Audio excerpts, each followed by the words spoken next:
Genesis 1. In the beginning, God created the heavens and the earth. The earth was without form and void, and darkness was over the face of the deep. And the Spirit of God was hovering over the face of the waters. And God said, "Let there be light." And there was light. And God saw that the light was good. And God separated the light from the darkness. God called the light day, and the darkness he called night. And there was evening, and there was morning the first day. And God said, "Let there be an expanse in the midst of the waters, and let it separate the waters from the waters." And God made the expanse, and separated the waters that were under the expanse from the waters that were above the expanse. And it was so. And God called the expanse heaven. And there was evening, and there was morning the second day. And God said, "Let the waters under the heavens be gathered together into one place, and let the dry land appear." And it was so. God called the dry land earth, and the waters that were gathered together he called seas. And God saw that it was good.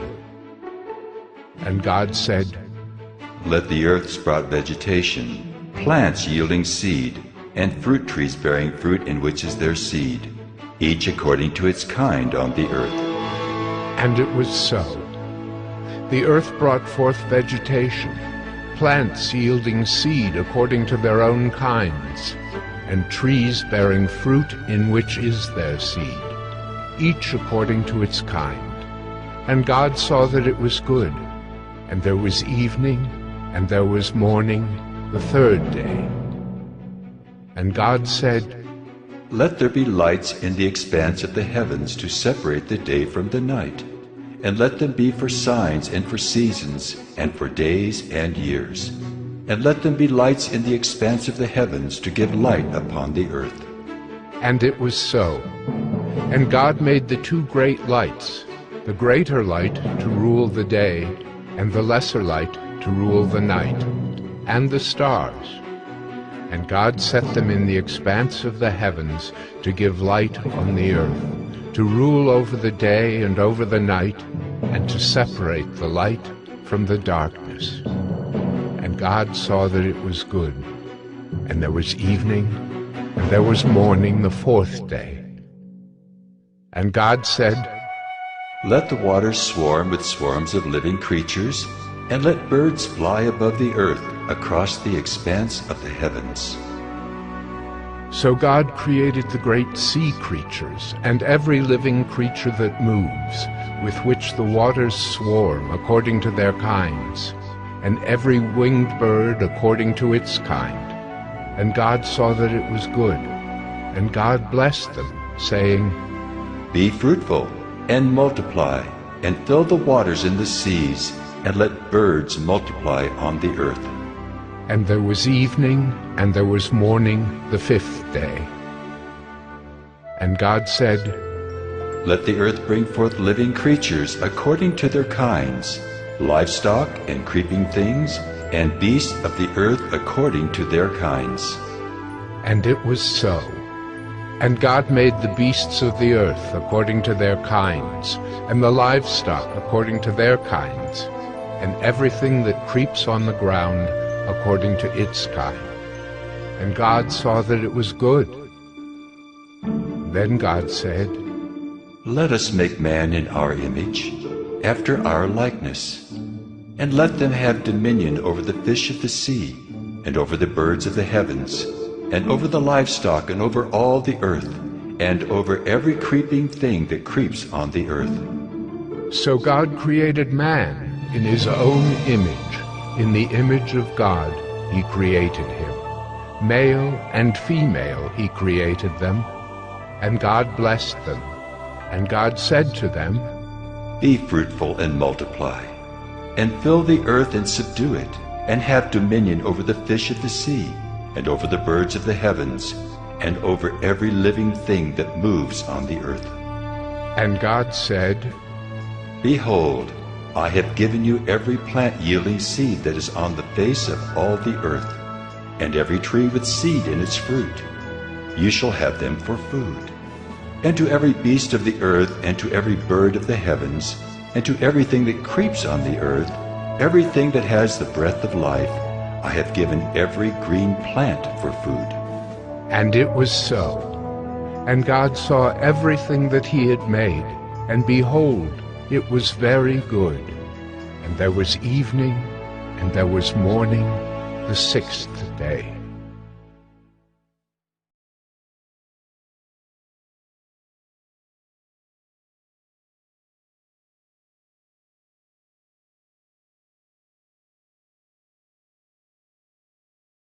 Genesis 2. Thus the heavens and the earth were finished, and all the host of them. And on the seventh day God finished his work that he had done, and he rested on the seventh day from all his work that he had done. So God blessed the seventh day, and made it holy, because on it God rested from all his work that he had done in creation. These are the generations of the heavens and the earth when they were created, in the day that the Lord God made the earth and the heavens, when no bush of the field was yet in the land, and no small plant of the field had yet sprung up, for the Lord God had not caused it to rain on the land, and there was no man to work the ground. And a mist was going up from the land, and was watering the whole face of the ground.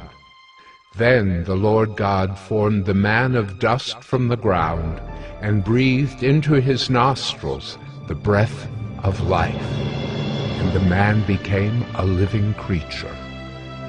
And the Lord God planted a garden in Eden, in the east, and there he put the man whom he had formed. And out of the ground the Lord God made to spring up every tree that is pleasant to the sight and good for food. The tree of life was in the midst of the garden, and the tree of the knowledge of good and evil. A river flowed out of Eden to water the garden, and there it divided and became 4 rivers. The name of the first is the Pishon. It is the one that flowed around the whole land of Havilah, where there is gold. And the gold of that land is good. Bdellium and onyx stone are there. The name of the second river is the Gihon. It is the one that flowed around the whole land of Cush.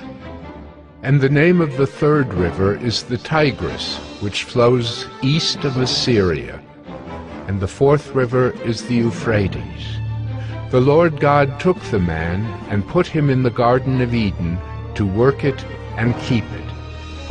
And the Lord God commanded the man, saying, You may surely eat of every tree of the garden, but of the tree of the knowledge of good and evil you shall not eat, for in the day that you eat of it you shall surely die. Then the Lord God said, It is not good that the man should be alone. I will make him a helper fit for him. Now out of the ground the Lord God had formed every beast of the field and every bird of the heavens, and brought them to the man, to see what he would call them. And whatever the man called every living creature, that was its name. The man gave names to all livestock, and to the birds of the heavens, and to every beast of the field. But for Adam there was not found a helper fit for him. So the Lord God caused a deep sleep to fall upon the man, and while he slept, took one of his ribs and closed up its place with flesh. And the rib that the Lord God had taken from the man he made into a woman, and brought her to the man. Then the man said, This at last is bone of my bones, and flesh of my flesh. She shall be called woman, because she was taken out of man. Therefore A man shall leave his father and his mother and hold fast to his wife, and they shall become one flesh. And the man and his wife were both naked and were not ashamed.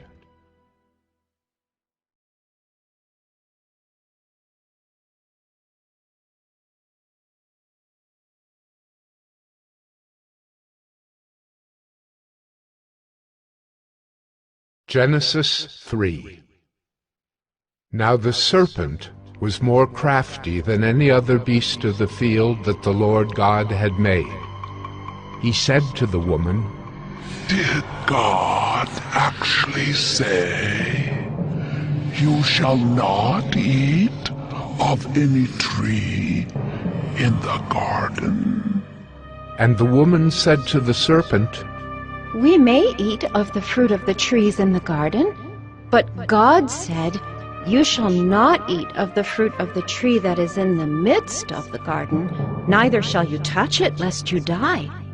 But the serpent said to the woman, You will not surely die, for God knows that when you eat of it, your eyes will be opened, and you will be like God, knowing good and evil. So when the woman saw that the tree was good for food, and that it was a delight to the eyes, and that the tree was to be desired to make one wise, she took of its fruit and ate. And she also gave some to her husband who was with her, and he ate. Then the eyes of both were opened, and they knew that they were naked. And they sewed fig leaves together, and made themselves loincloths. And they heard the sound of the Lord God walking in the garden in the cool of the day. And the man and his wife hid themselves from the presence of the Lord God among the trees of the garden. But the Lord God called to the man and said to him, Where are you? And he said, I heard the sound of you in the garden, and I was afraid, because I was naked, and I hid myself. He said, Who told you that you were naked? Have you eaten of the tree of which I commanded you not to eat? The man said, The woman whom you gave to be with me, she gave me fruit of the tree, and I ate. Then the Lord God said to the woman, What is this that you have done? The woman said, The serpent deceived me, and I ate. The Lord God said to the serpent, Because you have done this, cursed are you above all livestock, and above all beasts of the field. On your belly you shall go, and dust you shall eat all the days of your life. I will put enmity between you and the woman, and between your offspring and her offspring. He shall bruise your head, and you shall bruise his heel. To the woman he said, I will surely multiply your pain in childbearing. In pain you shall bring forth children. Your desire shall be for your husband, and he shall rule over you.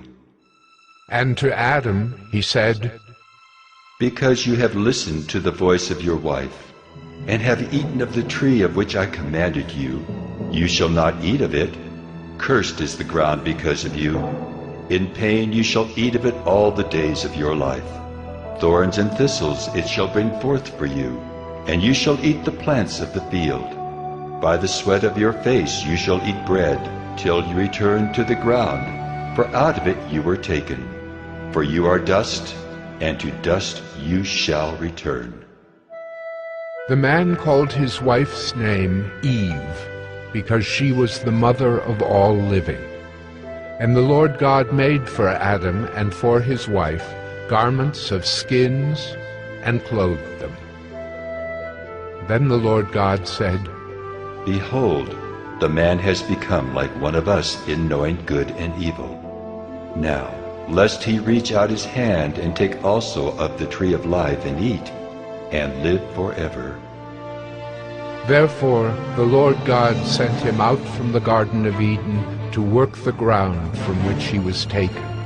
He drove out the man, and at the east of the Garden of Eden he placed the cherubim and a flaming sword that turned every way to guard the way to the tree of life.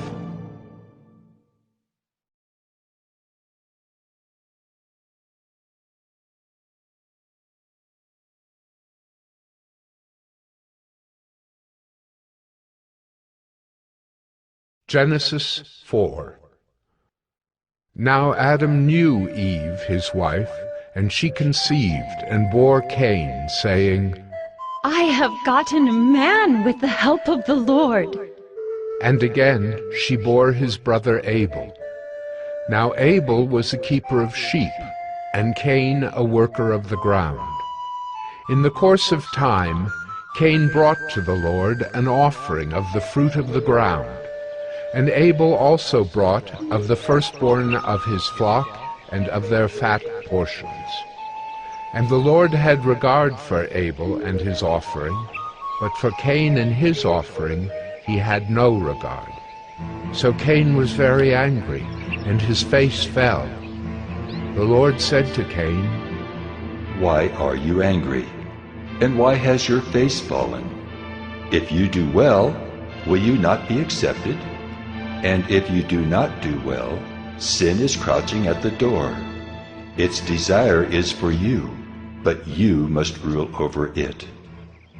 Cain spoke to Abel his brother, and when they were in the field, Cain rose up against his brother Abel and killed him. Then the Lord said to Cain, Where is Abel, your brother? He said, I do not know. Am I my brother's keeper? And the Lord said, What have you done? The voice of your brother's blood is crying to me from the ground. And now you are cursed from the ground, which has opened its mouth to receive your brother's blood from your hand. When you work the ground, it shall no longer yield to you its strength. You shall be a fugitive and a wanderer on the earth. Cain said to the Lord, My punishment is greater than I can bear. Behold, you have driven me today away from the ground, and from your face I shall be hidden. I shall be a fugitive and a wanderer on the earth, and whoever finds me will kill me. Then the Lord said to him, Not so. If anyone kills Cain, vengeance shall be taken on him sevenfold. And the Lord put a mark on Cain, lest any who found him should attack him. Then Cain went away from the presence of the Lord, and settled in the land of Nod, east of Eden. Cain knew his wife, and she conceived and bore Enoch. When he built a city, he called the name of the city after the name of his son, Enoch. To Enoch was born Irad, and Irad fathered Mehujael, and Mehujael fathered Methushael, and Methushael fathered Lamech. And Lamech took 2 wives. The name of the one was Ada, and the name of the other Zillah. Ada bore Jabal. He was the father of those who dwell in tents and have livestock. His brother's name was Jubal. He was the father of all those who play the lyre and pipe. Zillah also bore Tubal-Cain. He was the forger of all instruments of bronze and iron. The sister of Tubal-Cain was Naamah. Lamech said to his wives, Ada and Zillah, hear my voice. You wives of Lamech, listen to what I say. I have killed a man for wounding me, a young man for striking me. If Cain's revenge is sevenfold, then Lamech's is 77-fold. And Adam knew his wife again, and she bore a son and called his name Seth, for she said, God has appointed for me another offspring instead of Abel, for Cain killed him. To Seth also a son was born, and he called his name Enosh.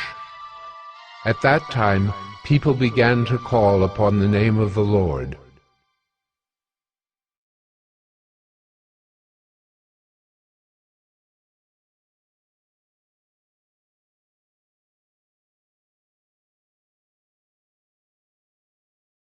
Genesis 5. This is the book of the generations of Adam. When God created man, he made him in the likeness of God. Male and female he created them, and he blessed them and named them man when they were created. When Adam had lived 130 years, he fathered a son in his own likeness, after his image, and named him Seth. The days of Adam after he fathered Seth were 800 years, and he had other sons and daughters. Thus all the days that Adam lived were 930 years, and he died. When Seth had lived 105 years, he fathered Enosh. Seth lived after he fathered Enosh 807 years, and had other sons and daughters. Thus all the days of Seth were 912 years, and he died. When Enosh had lived 90 years, he fathered Kenan. Enosh lived after he fathered Kenan 815 years, and had other sons and daughters. Thus all the days of Enosh were 905 years, and he died. When Kenan had lived 70 years, he fathered Mahalalel. Kenan lived after he fathered Mahalalel 840 years, and had other sons and daughters. Thus all the days of Kenan were 910 years, and he died. When Mahalalel had lived 65 years, he fathered Jared. Mahalalel lived after he fathered Jared 830 years, and had other sons and daughters. Thus all the days of Mahalalel were 895 years, and he died. When Jared had lived 162 years, he fathered Enoch. Jared lived after he fathered Enoch 800 years, and had other sons and daughters. Thus all the days of Jared were 962 years, and he died. When Enoch had lived 65 years, he fathered Methuselah. Enoch walked with God after he fathered Methuselah 300 years, and had other sons and daughters. Thus all the days of Enoch were 365 years. Enoch walked with God, and he was not, for God took him. When Methuselah had lived 187 years, he fathered Lamech. Methuselah lived after he fathered Lamech 782 years, and had other sons and daughters. Thus all the days of Methuselah were 969 years, and he died. When Lamech had lived 182 years, he fathered a son, and called his name Noah, saying, Out of the ground that the Lord has cursed, this one shall bring us relief from our work and from the painful toil of our hands. Lamech lived after he fathered Noah 595 years, and had other sons and daughters. Thus all the days of Lamech were 777 years, and he died. After Noah was 500 years old, Noah fathered Shem, Ham, and Japheth.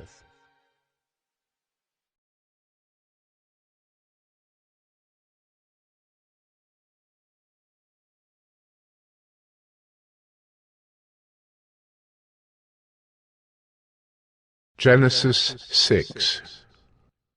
When man began to multiply on the face of the land, and daughters were born to them, the sons of God saw that the daughters of man were attractive, and they took as their wives any they chose. Then the Lord said, My spirit shall not abide in man forever, for he is flesh. His days shall be 120 years. The Nephilim were on the earth in those days, and also afterward, when the sons of God came into the daughters of man, and they bore children to them. These were the mighty men who were of old, the men of renown. The Lord saw that the wickedness of man was great in the earth, and that every intention of the thoughts of his heart was only evil continually. And the Lord was sorry that he had made man on the earth, and it grieved him to his heart. So the Lord said, I will blot out man whom I have created from the face of the land, man and animals and creeping things and birds of the heavens, for I am sorry that I have made them. But Noah found favor in the eyes of the Lord. These are the generations of Noah. Noah was a righteous man, blameless in his generation. Noah walked with God. And Noah had 3 sons, Shem, Ham, and Japheth. Now the earth was corrupt in God's sight, and the earth was filled with violence. And God saw the earth, and behold, it was corrupt, for all flesh had corrupted their way on the earth. And God said to Noah, I have determined to make an end of all flesh, for the earth is filled with violence through them. Behold, I will destroy them with the earth. Make yourself an ark of gopher wood. Make rooms in the ark, and cover it inside and out with pitch. This is how you are to make it. The length of the ark, 300 cubits. Its breadth, 50 cubits. And its height, 30 cubits. Make a roof for the ark, and finish it to a cubit above, and set the door of the ark in its side. Make it with lower, second, and third decks.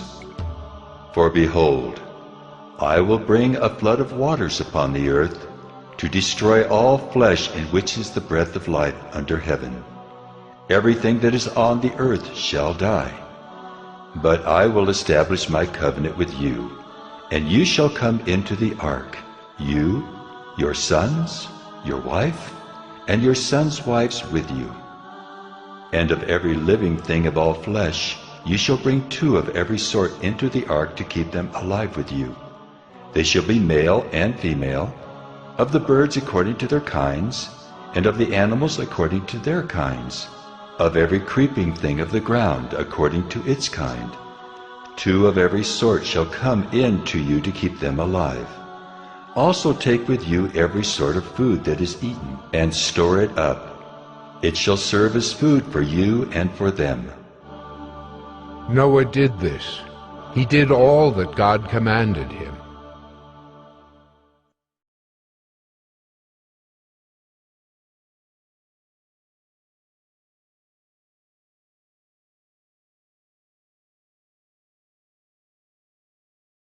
Genesis 7. Then the Lord said to Noah, Go into the ark, you and all your household, for I have seen that you are righteous before me in this generation.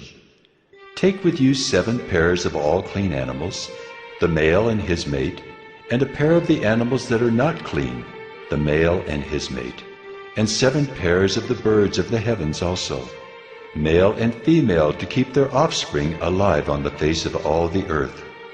For in 7 days I will send rain on the earth 40 days and 40 nights, and every living thing that I have made I will blot out from the face of the ground. And Noah did all that the Lord had commanded him. Noah was 600 years old when the flood of waters came upon the earth. And Noah and his sons and his wife and his sons' wives with him went into the ark to escape the waters of the flood. Of clean animals and of animals that are not clean, and of birds, and of everything that creeps on the ground, 2 and 2, male and female, went into the ark with Noah, as God had commanded Noah. And after 7 days the waters of the flood came upon the earth. In the 600th year of Noah's life, in the 2nd month, on the 17th day of the month, on that day all the fountains of the great deep burst forth, and the windows of the heavens were opened. And rain fell upon the earth 40 days and 40 nights. On the very same day Noah and his sons, Shem and Ham and Japheth, and Noah's wife and the 3 wives of his sons with them, entered the ark, they and every beast according to its kind, and all the livestock according to their kinds, and every creeping thing that creeps on the earth according to its kind, and every bird according to its kind, every winged creature. They went into the ark with Noah, 2 and 2 of all flesh in which there was the breath of life. And those that entered, male and female of all flesh, went in as God had commanded him. And the Lord shut him in. The flood continued 40 days on the earth. The waters increased and bore up the ark, and it rose high above the earth. The waters prevailed and increased greatly on the earth, and the ark floated on the face of the waters. And the waters prevailed so mightily on the earth that all the high mountains under the whole heaven were covered. The waters prevailed above the mountains, covering them 15 cubits deep. And all flesh died that moved on the earth, birds, livestock, beasts, all swarming creatures that swarm on the earth, and all mankind. Everything on the dry land in whose nostrils was the breath of life died. He blotted out every living thing that was on the face of the ground, man and animals and creeping things and birds of the heavens. They were blotted out from the earth. Only Noah was left, and those who were with him in the ark. And the waters prevailed on the earth 150 days.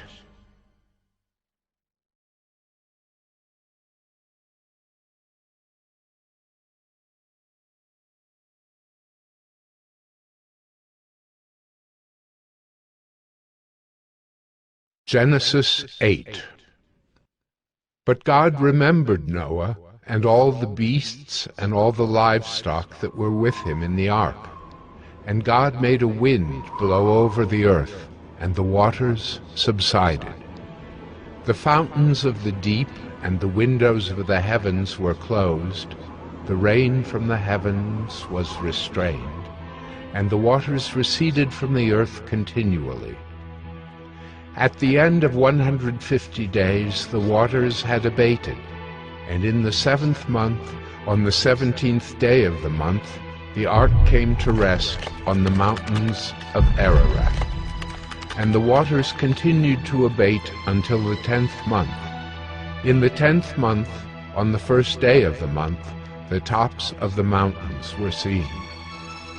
At the end of 40 days, Noah opened the window of the ark that he had made, and sent forth a raven. It went to and fro until the waters were dried up from the earth. Then he sent forth a dove from him to see if the waters had subsided from the face of the ground. But the dove found no place to set her foot, and she returned to him to the ark, for the waters were still on the face of the whole earth. So he put out his hand and took her, and brought her into the ark with him. He waited another 7 days, and again he sent forth the dove out of the ark. And the dove came back to him in the evening, and behold, in her mouth was a freshly plucked olive leaf. So Noah knew that the waters had subsided from the earth. Then he waited another 7 days and sent forth the dove, and she did not return to him any more. In the 601st year, in the 1st month, the 1st day of the month, the waters were dried from off the earth. And Noah removed the covering of the ark, and looked, and behold, the face of the ground was dry. In the 2nd month, on the 27th day of the month, the earth had dried out. Then God said to Noah, Go out from the ark, you and your wife and your sons and your sons' wives with you. Bring out with you every living thing that is with you of all flesh, birds and animals, and every creeping thing that creeps on the earth, that they may swarm on the earth and be fruitful and multiply on the earth. So Noah went out, and his sons and his wife and his sons' wives with him, every beast every creeping thing and every bird, everything that moves on the earth, went out by families from the ark. Then Noah built an altar to the Lord, and took some of every clean animal and some of every clean bird, and offered burnt offerings on the altar. And when the Lord smelled the pleasing aroma, the Lord said in his heart, I will never again curse the ground because of man, for the intention of man's heart is evil from his youth. Neither will I ever again strike down every living creature as I have done. While the earth remains, seedtime and harvest, cold and heat, summer and winter, day and night shall not cease.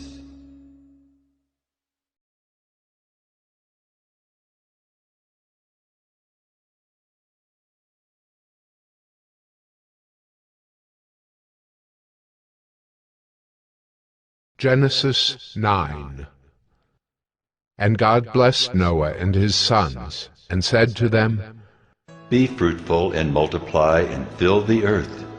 The fear of you and the dread of you shall be upon every beast of the earth, and upon every bird of the heavens, upon everything that creeps on the ground, and all the fish of the sea. Into your hand they are delivered. Every moving thing that lives shall be food for you.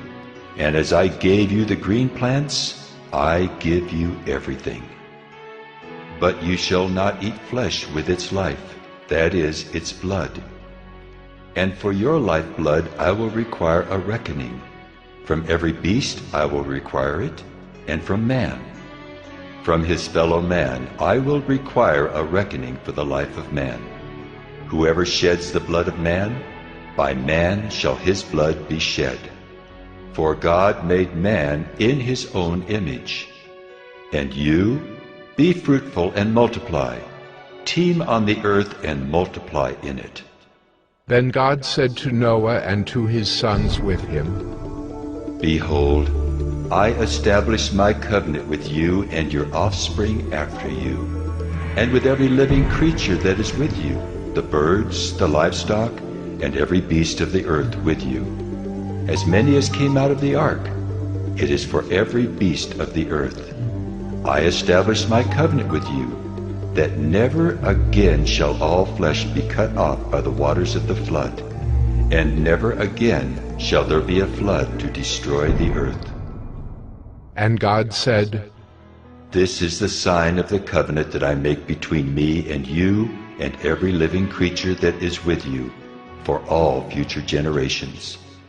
I have set my bow in the cloud, and it shall be a sign of the covenant between me and the earth. When I bring clouds over the earth and the bow is seen in the clouds, I will remember my covenant that is between me and you and every living creature of all flesh. And the waters shall never again become a flood to destroy all flesh. When the bow is in the clouds, I will see it and remember the everlasting covenant between God and every living creature of all flesh that is on the earth. God said to Noah, This is the sign of the covenant that I have established between me and all flesh that is on the earth. The sons of Noah who went forth from the ark were Shem, Ham, and Japheth. Ham was the father of Canaan. These three were the sons of Noah, and from these the people of the whole earth were dispersed. Noah began to be a man of the soil, and he planted a vineyard.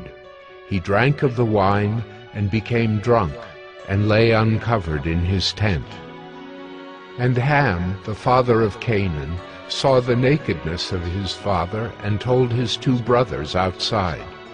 Then Shem and Japheth took a garment, laid it on both their shoulders, and walked backward, and covered the nakedness of their father. Their faces were turned backward, and they did not see their father's nakedness. When Noah awoke from his wine, and knew what his youngest son had done to him, he said, Cursed be Canaan, a servant of servants shall he be to his brothers. He also said, Blessed be the Lord, the God of Shem, and let Canaan be his servant. May God enlarge Japheth, and let him dwell in the tents of Shem, and let Canaan be his servant. After the flood, Noah lived 350 years. All the days of Noah were 950 years, and he died.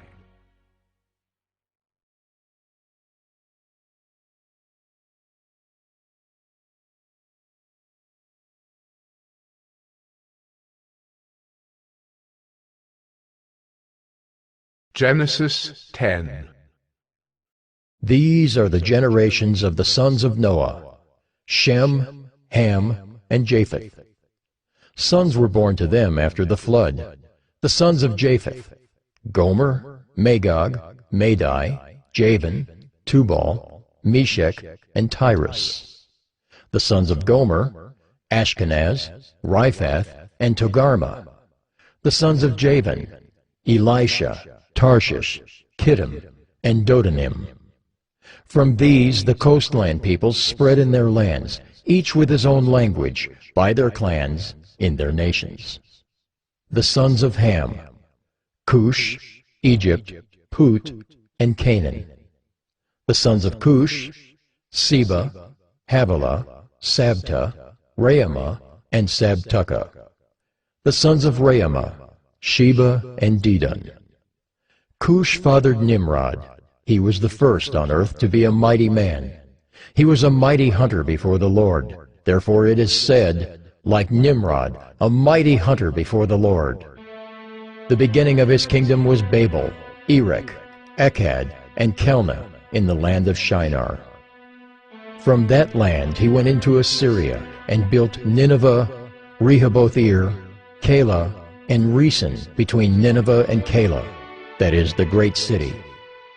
Egypt fathered Ludim, Anamim, Lehabim, Naphtahim, Pathrusim, Caslahim, from whom the Philistines came, and Caphtorim. Canaan fathered Sidon his firstborn, and Heth, and the Jebusites, the Amorites, the Girgashites, the Hivites, the Arkites, the Sinites, the Arvadites, the Zemarites, and the Hamathites. Afterward, the clans of the Canaanites dispersed, and the territory of the Canaanites extended from Sidon in the direction of Gerar as far as Gaza, and in the direction of Sodom, Gomorrah, Admah, and Zeboiim, as far as Lasha. These are the sons of Ham by their clans, their languages, their lands, and their nations. To Shem also, the father of all the children of Eber, the elder brother of Japheth, children were born. The sons of Shem: Elam, Asher, Arpachshad, Lud, and Aram. The sons of Aram: Uz, Hul, Gether, and Mash.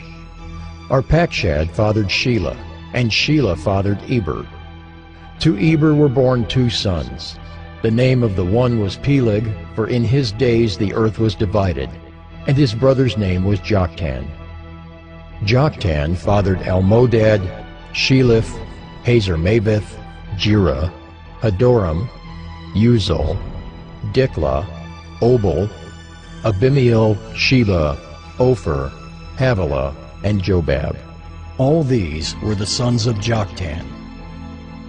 The territory in which they live extended from Mesha in the direction of Sephar to the hill country of the east. These are the sons of Shem by their clans, their languages, their lands, and their nations. These are the clans of the sons of Noah, according to their genealogies, in their nations. And from these the nations spread abroad on the earth after the flood.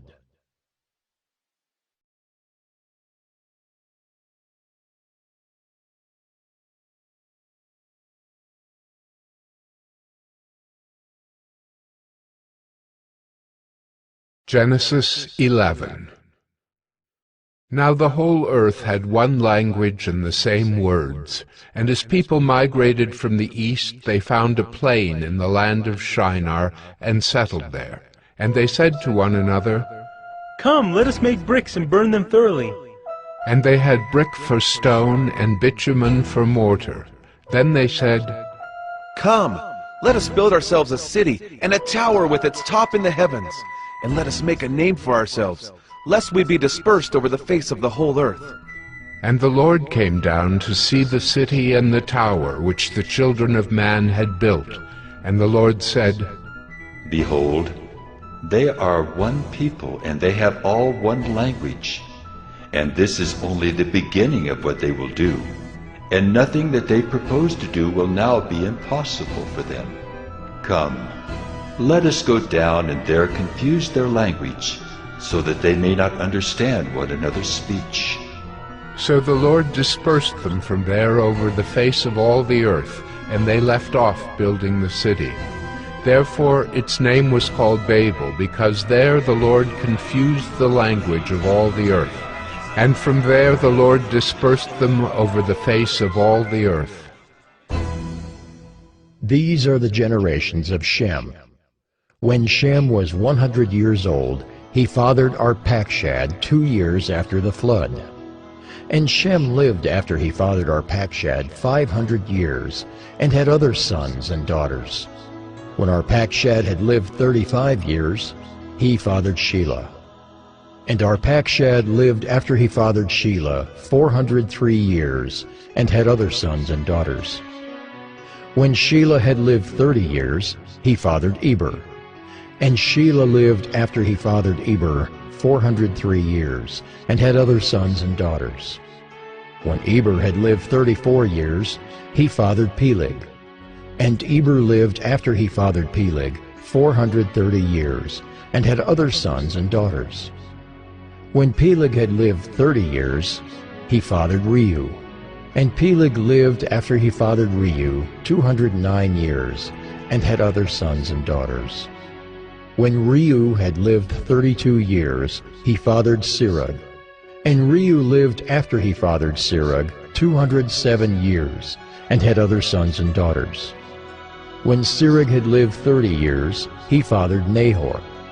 And Serug lived after he fathered Nahor 200 years, and had other sons and daughters. When Nahor had lived 29 years, he fathered Terah. And Nahor lived after he fathered Terah 119 years, and had other sons and daughters. When Terah had lived 70 years, he fathered Abram, Nahor, and Haran. Now these are the generations of Terah.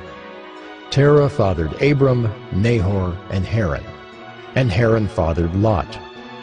Haran died in the presence of his father Terah in the land of his kindred, in Ur of the Chaldeans. And Abram and Nahor took wives. The name of Abram's wife was Sarai, and the name of Nahor's wife Milcah, the daughter of Haran, the father of Milcah and Iscah. Now Sarai was barren, she had no child. Terah took Abram his son, and Lot the son of Haran, his grandson, and Sarai his daughter-in-law, his son Abram's wife, and they went forth together from Ur of the Chaldeans to go into the land of Canaan. But when they came to Haran, they settled there. The days of Terah were 205 years, and Terah died in Haran.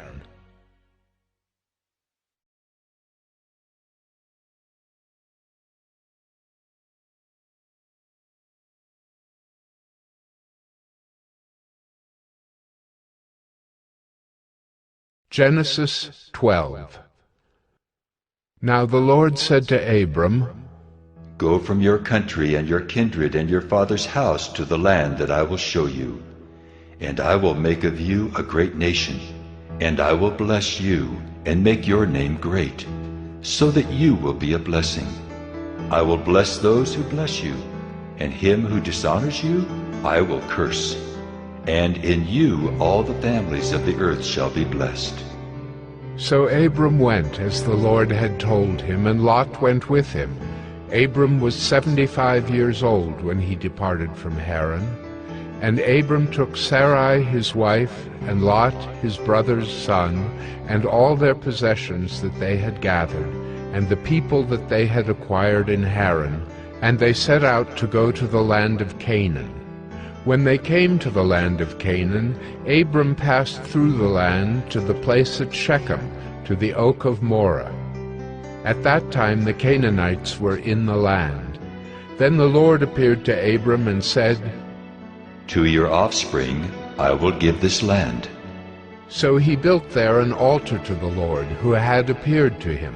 From there he moved to the hill country on the east of Bethel, and pitched his tent, with Bethel on the west and Ai on the east.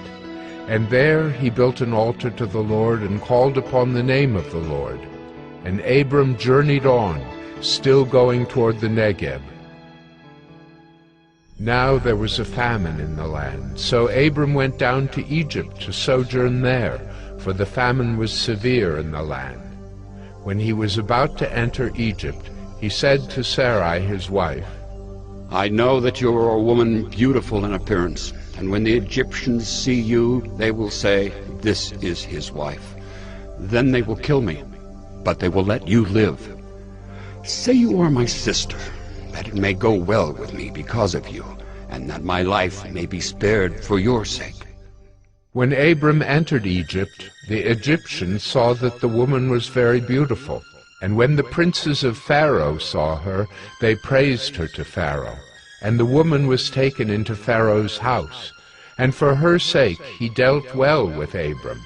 And he had sheep, oxen, male donkeys, male servants, female donkeys, and camels. But the Lord afflicted Pharaoh and his house with great plagues because of Sarai, Abram's wife. So Pharaoh called Abram and said, What is this you have done to me? Why did you not tell me that she was your wife? Why did you say, She is my sister, so that I took her for my wife? Now then, here is your wife. Take her and go. And Pharaoh gave men orders concerning him, and they sent him away with his wife and all that he had.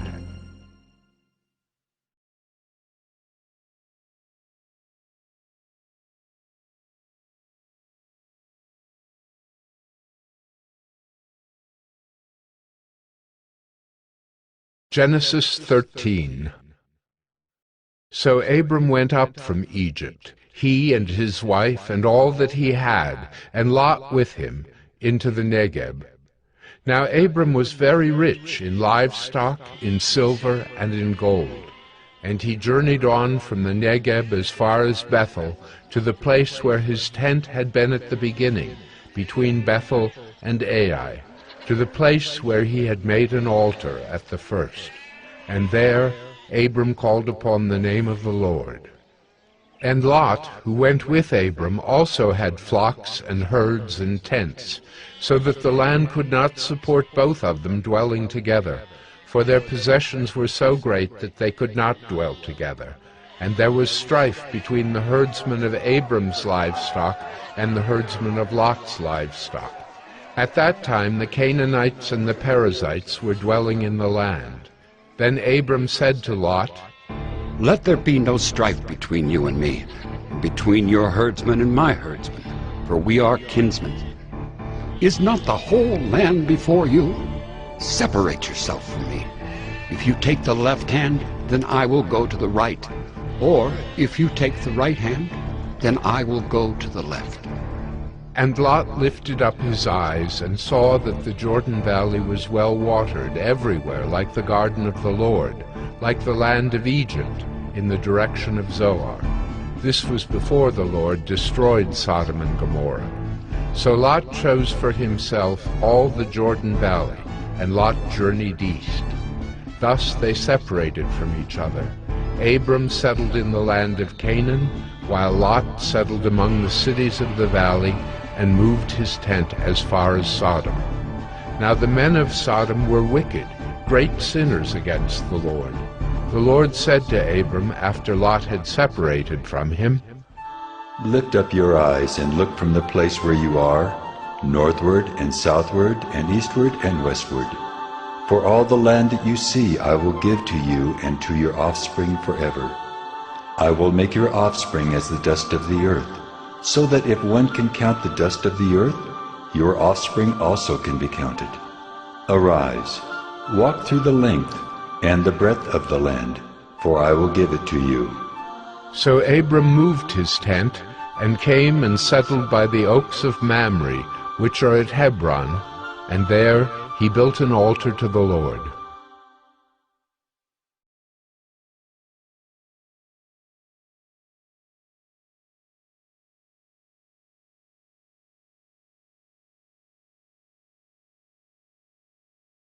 Genesis 14. In the days of Amraphel, king of Shinar, Arioch, king of Elasar, Chedorlaomer, king of Elam, and Tidal, king of Goyim. These kings made war with Bera, king of Sodom, Bersha, king of Gomorrah, Shinab, king of Admah, Shemeber, king of Zeboim, and the king of Bela, that is Zoar. And all these joined forces in the valley of Siddim, that is the Salt Sea. 12 years they had served Chedorlaomer, but in the 13th year they rebelled. In the 14th year Chedorlaomer and the kings who were with him came and defeated the Rephaim in Ashtaroth-Karnaim, the Zuzim in Ham, the Emim in Sheva Kiriathaim, and the Horites in their hill country of Seir as far as El-Paran on the border of the wilderness. Then they turned back and came to En-Mishpat, that is Kadesh, and defeated all the country of the Amalekites and also the Amorites, who were dwelling in Hazazon Tamar. Then the king of Sodom, the king of Gomorrah, the king of Admah, the king of Zeboim, and the king of Bela, that is Zoar, went out, and they joined battle in the valley of Siddim with Chedorlaomer, king of Elam, Tidal, king of Goyim, Amraphel, king of Shinar, and Arioch, king of Elasar, 4 kings against 5. Now the valley of Siddim was full of bitumen pits, and as the kings of Sodom and Gomorrah fled, some fell into them, and the rest fled to the hill country. So the enemy took all the possessions of Sodom and Gomorrah, and all their provisions, and went their way. They also took Lot, the son of Abram's brother, who was dwelling in Sodom, and his possessions, and went their way. Then one who had escaped came and told Abram the Hebrew, who was living by the oaks of Mamre the Amorite, brother of Eshcol and of Aner. These were allies of Abram. When Abram heard that his kinsman had been taken captive, he led forth his trained men, born in his house, 318 of them, and went in pursuit as far as Dan. And he divided his forces against them by night, he and his servants, and defeated them and pursued them to Hobah, north of Damascus. Then he brought back all the possessions, and also brought back his kinsman Lot with his possessions, and the women and the people.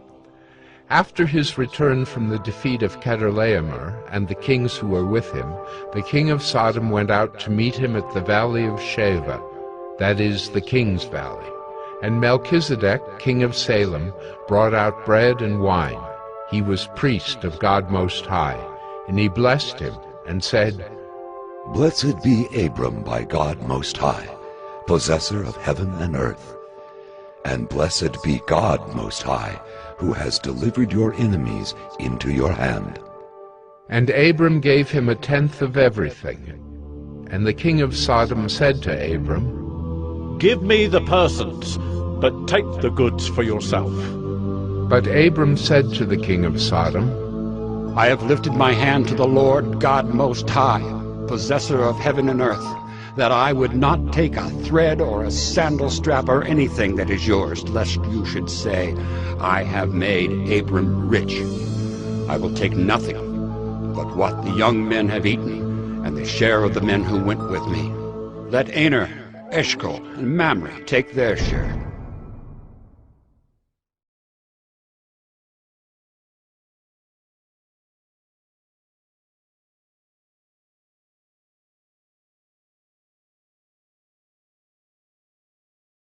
Genesis 15. After these things the word of the Lord came to Abram in a vision. Fear not, Abram. I am your shield. Your reward shall be very great. But Abram said, O Lord God, what will you give me, for I continue childless, and the heir of my house is Eliezer of Damascus? And Abram said, Behold, you have given me no offspring, and a member of my household will be my heir. And behold, the word of the Lord came to him. This man shall not be your heir. Your very own son shall be your heir. And he brought him outside and said, Look toward heaven, and number the stars, if you are able to number them. Then he said to him, So shall your offspring be. And he believed the Lord, and he counted it to him as righteousness. And he said to him, I am the Lord who brought you out from Ur of the Chaldeans, to give you this land to possess. But he said, O Lord God, how am I to know that I shall possess it? He said to him, Bring me a heifer 3 years old, a female goat 3 years old, a ram 3 years old, a turtle dove, and a young pigeon. And he brought him all these, cut them in half, and laid each half over against the other. But he did not cut the birds in half. And when birds of prey came down on the carcasses, Abram drove them away.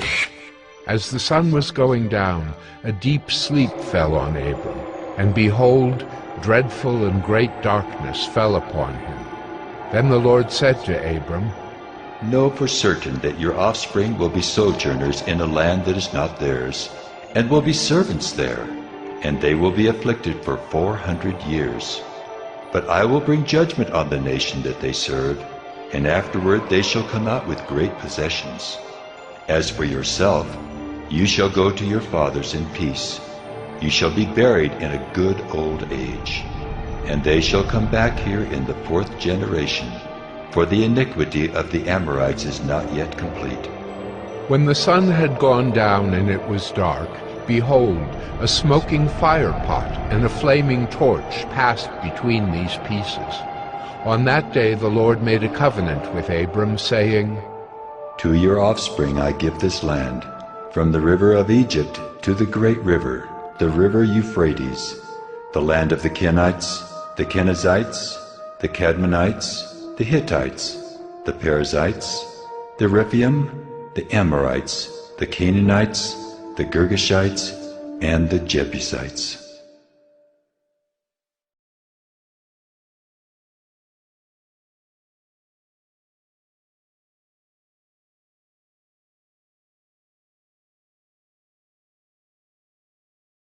Genesis 16.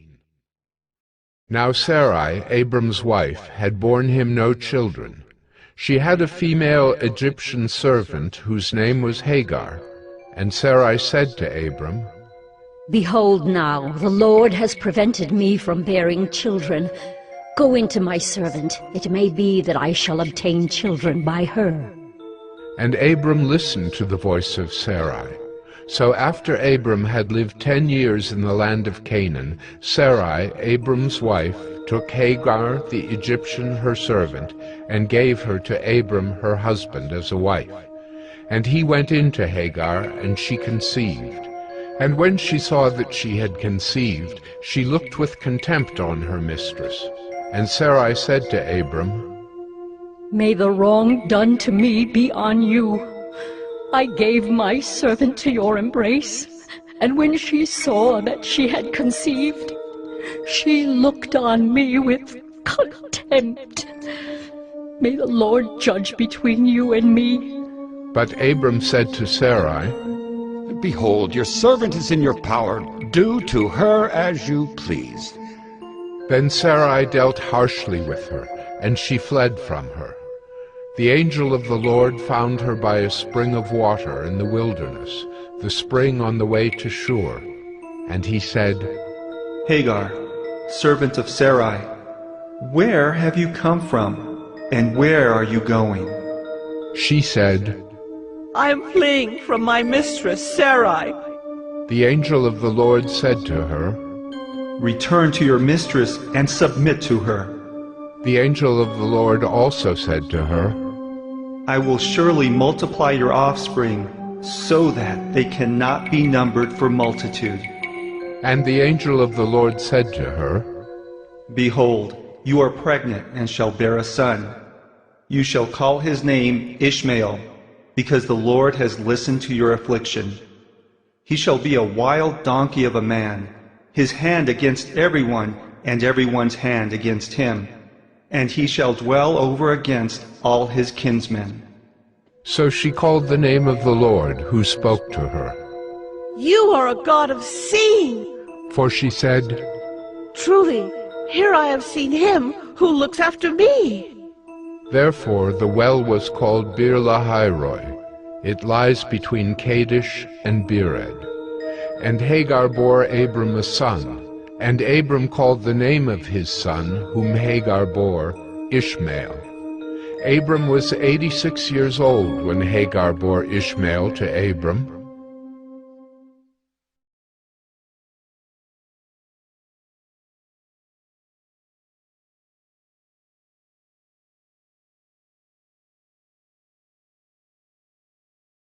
Genesis 17.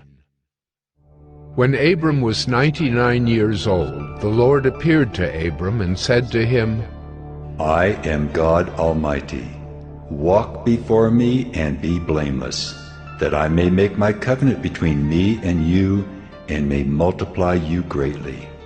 Then Abram fell on his face, and God said to him, Behold, my covenant is with you, and you shall be the father of a multitude of nations.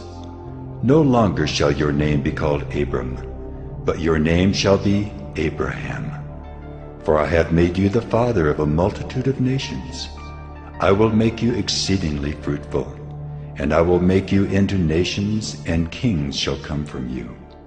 And I will establish my covenant between me and you, and your offspring after you, throughout their generations for an everlasting covenant, to be God to you and to your offspring after you. And I will give to you and to your offspring after you the land of your sojournings, all the land of Canaan for an everlasting possession, and I will be their God. And God said to Abraham, As for you, you shall keep my covenant, you and your offspring after you throughout their generations. This is my covenant which you shall keep between me and you and your offspring after you. Every male among you shall be circumcised. You shall be circumcised in the flesh of your foreskins, and it shall be a sign of the covenant between me and you.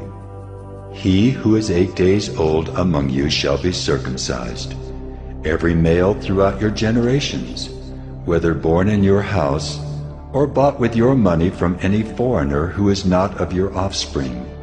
Both he who is born in your house and he who is bought with your money shall surely be circumcised. So shall my covenant be in your flesh, an everlasting covenant. Any uncircumcised male who is not circumcised in the flesh of his foreskin shall be cut off from his people. He has broken my covenant. And God said to Abraham, As for Sarai, your wife, you shall not call her name Sarai, but Sarah shall be her name. I will bless her, and moreover, I will give you a son by her. I will bless her, and she shall become nations. Kings of people shall come from her. Then Abraham fell on his face and laughed, and said to himself, Should a child be born to a man who was 100 years old? Shall Sarah, who was 90 years old, bear a child? And Abraham said to God, Oh, that Ishmael might live before you. God said, No, but Sarah your wife shall bear you a son, and you shall call his name Isaac. I will establish my covenant with him as an everlasting covenant for his offspring after him. As for Ishmael, I have heard you. Behold, I have blessed him and will make him fruitful, and multiply him greatly. He shall father 12 princes, and I will make him into a great nation. But I will establish my covenant with Isaac, whom Sarah shall bear to you at this time next year. When he had finished talking with him, God went up from Abraham. Then Abraham took Ishmael his son, and all those born in his house or bought with his money, every male among the men of Abraham's house, and he circumcised the flesh of their foreskins that very day, as God had said to him. Abraham was 99 years old when he was circumcised in the flesh of his foreskin, and Ishmael his son was 13 years old when he was circumcised in the flesh of his foreskin. That very day Abraham and his son Ishmael were circumcised. And all the men of his house, those born in the house, and those bought with money from a foreigner, were circumcised with him.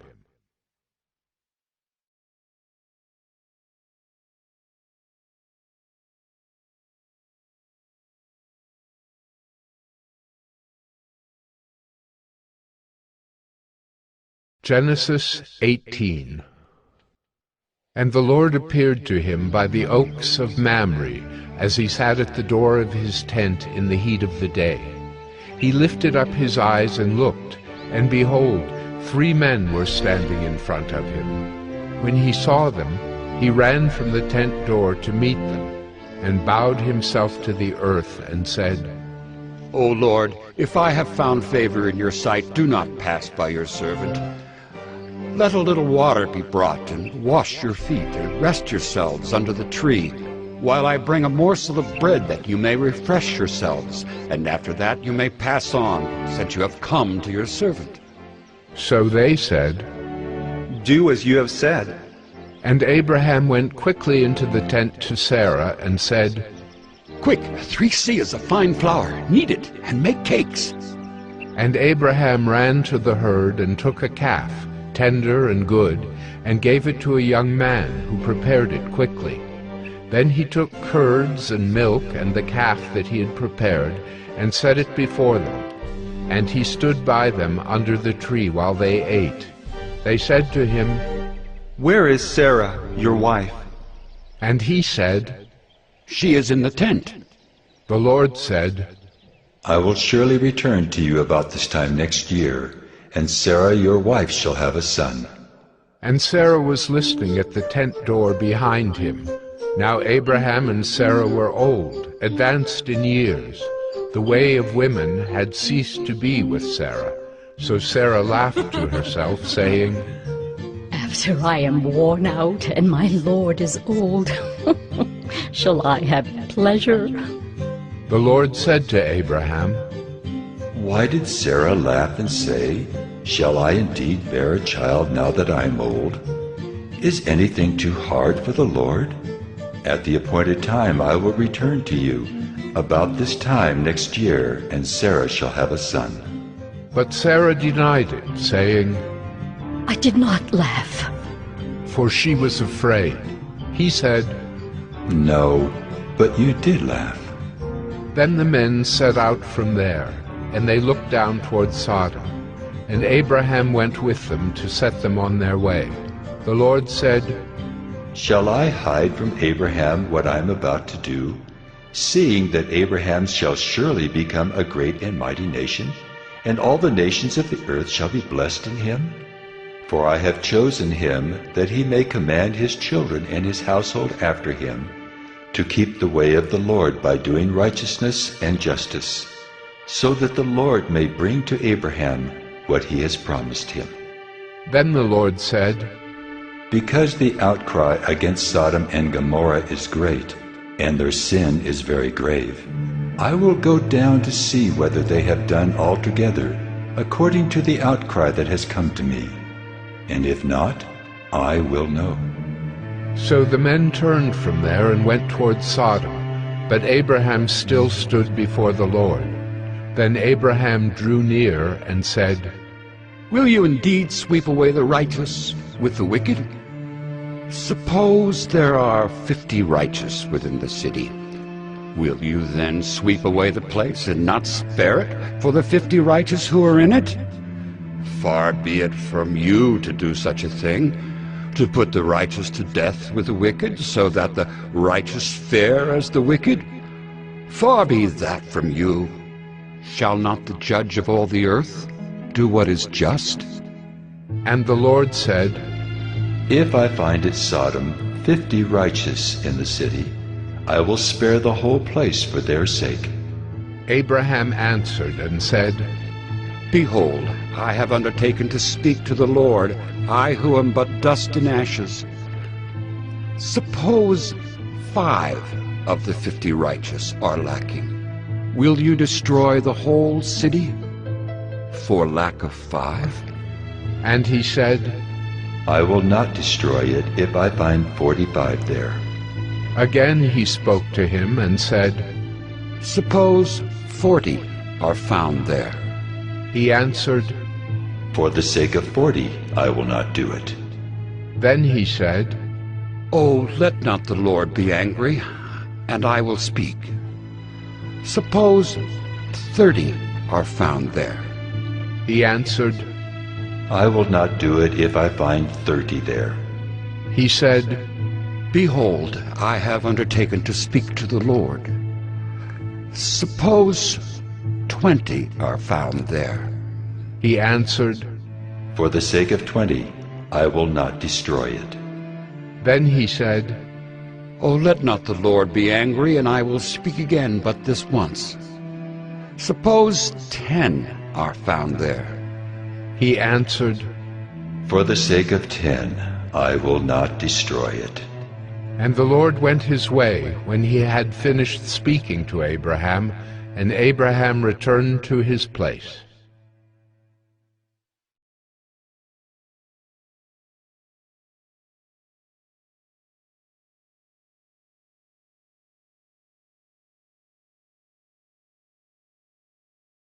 Genesis 19. The 2 angels came to Sodom in the evening, and Lot was sitting in the gate of Sodom. When Lot saw them, he rose to meet them and bowed himself with his face to the earth, and said, My lords, please turn aside to your servant's house and spend the night and wash your feet. Then you may rise up early and go on your way. They said, No, we will spend the night in the town square. But he pressed them strongly, so they turned aside to him and entered his house. And he made them a feast, and baked unleavened bread, and they ate. But before they lay down, the men of the city, the men of Sodom, both young and old, all the people to the last man, surrounded the house. And they called to Lot, Where are the men who came to you tonight? Bring them out to us, that we may know them. Lot went out to the men at the entrance, shut the door after him, and said, I beg you, my brothers, do not act so wickedly. Behold, I have 2 daughters who have not known any man. Let me bring them out to you, and do to them as you please. Only do nothing to these men, for they have come under the shelter of my roof. But they said, Stand back! And they said, This fellow came to sojourn, and he has become the judge? Now we will deal worse with you than with them. Then they pressed hard against the man Lot, and drew near to break the door down. But the men reached out their hands, and brought Lot into the house with them, and shut the door. And they struck with blindness the men who were at the entrance of the house, both small and great, so that they wore themselves out, groping for the door. Then the men said to Lot, Have you anyone else here? Sons-in-law, sons, daughters, or anyone you have in the city, bring them out of the place. For we are about to destroy this place, because the outcry against its people has become great before the Lord, and the Lord has sent us to destroy it. So Lot went out and said to his sons-in-law, who were to marry his daughters, Up! Get out of this place, for the Lord is about to destroy the city! But he seemed to his sons-in-law to be jesting. As morning dawned, the angels urged Lot, saying, Up, take your wife and your 2 daughters who are here, lest you be swept away in the punishment of the city. But he lingered. So the men seized him and his wife and his 2 daughters by the hand, the Lord being merciful to him, and they brought him out and set him outside the city. And as they brought them out, one said, Escape for your life. Do not look back or stop anywhere in the valley. Escape to the hills, lest you be swept away. And Lot said to them, Oh no, my lords. Behold, your servant has found favor in your sight, and you have shown me great kindness in saving my life. But I cannot escape to the hills, lest the disaster overtake me and I die. Behold, the city is near enough to flee to, and it is a little one. Let me escape there. Is it not a little one? And my life will be saved. He said to him, Behold, I grant you this favor also, that I will not overthrow the city of which you have spoken. Escape there quickly, for I can do nothing till you arrive there. Therefore the name of the city was called Zoar. The sun had risen on the earth when Lot came to Zoar. Then the Lord rained on Sodom and Gomorrah sulfur and fire from the Lord out of heaven. And he overthrew those cities, and all the valley, and all the inhabitants of the cities, and what grew on the ground. But Lot's wife, behind him, looked back, and she became a pillar of salt. And Abraham went early in the morning to the place where he had stood before the Lord. And he looked down toward Sodom and Gomorrah, and toward all the land of the valley. And he looked, and behold, the smoke of the land went up like the smoke of a furnace. So it was that when God destroyed the cities of the valley, God remembered Abraham and sent Lot out of the midst of the overthrow when he overthrew the cities in which Lot had lived. Now Lot went up out of Zoar and lived in the hills with his 2 daughters, for he was afraid to live in Zoar. So he lived in a cave with his 2 daughters. And the firstborn said to the younger, Our father is old, and there's not a man on earth to come into us after the manner of all the earth. Come, let us make our father drink wine, and we will lie with him, that we may preserve offspring from our father. So they made their father drink wine that night, and the firstborn went in and lay with her father. He did not know when she lay down or when she arose. The next day the firstborn said to the younger, Behold, I lay last night with my father. Let us make him drink wine tonight also. Then you go in and lie with him, that we may preserve offspring from our father. So they made their father drink wine that night also. And the younger arose and lay with him, and he did not know when she lay down or when she arose. Thus both the daughters of Lot became pregnant by their father. The firstborn bore a son and called his name Moab. He is the father of the Moabites to this day. The younger also bore a son and called his name Ben-Ammi. He is the father of the Ammonites to this day.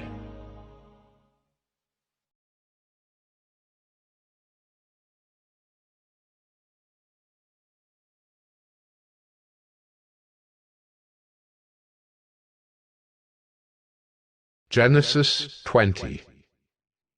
From there, Abraham journeyed toward the territory of the Negeb and lived between Kadesh and Shur. And he sojourned in Gerar. And Abraham said of Sarah, his wife, She is my sister. And Abimelech, king of Gerar, sent and took Sarah.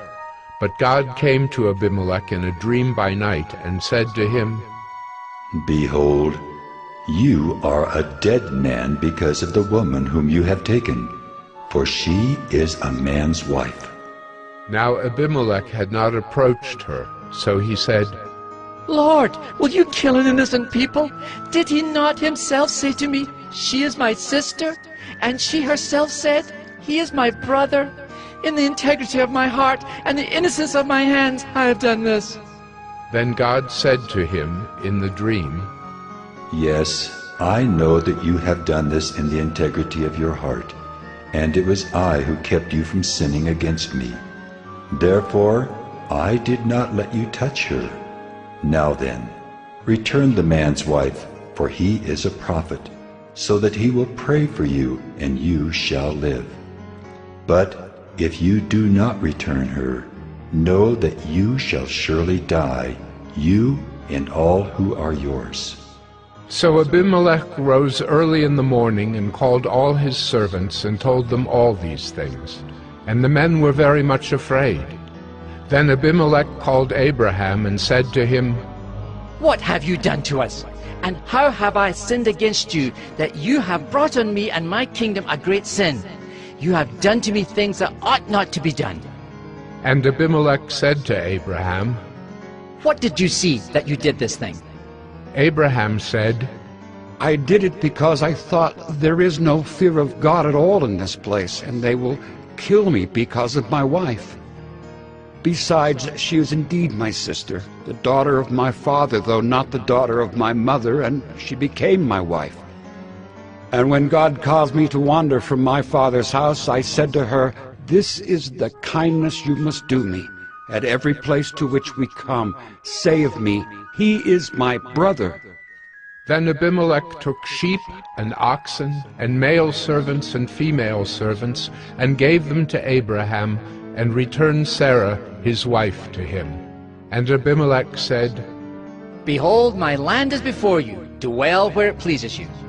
To Sarah he said, Behold, I have given your brother 1,000 pieces of silver. It is a sign of your innocence in the eyes of all who are with you, and before everyone you are vindicated. Then Abraham prayed to God, and God healed Abimelech, and also healed his wife and female slaves, so that they bore children. For the Lord had closed all the wombs of the house of Abimelech because of Sarah, Abraham's wife.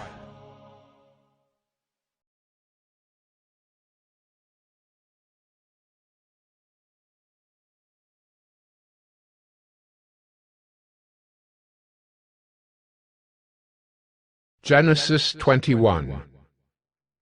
The Lord visited Sarah as he had said, and the Lord did to Sarah as he had promised.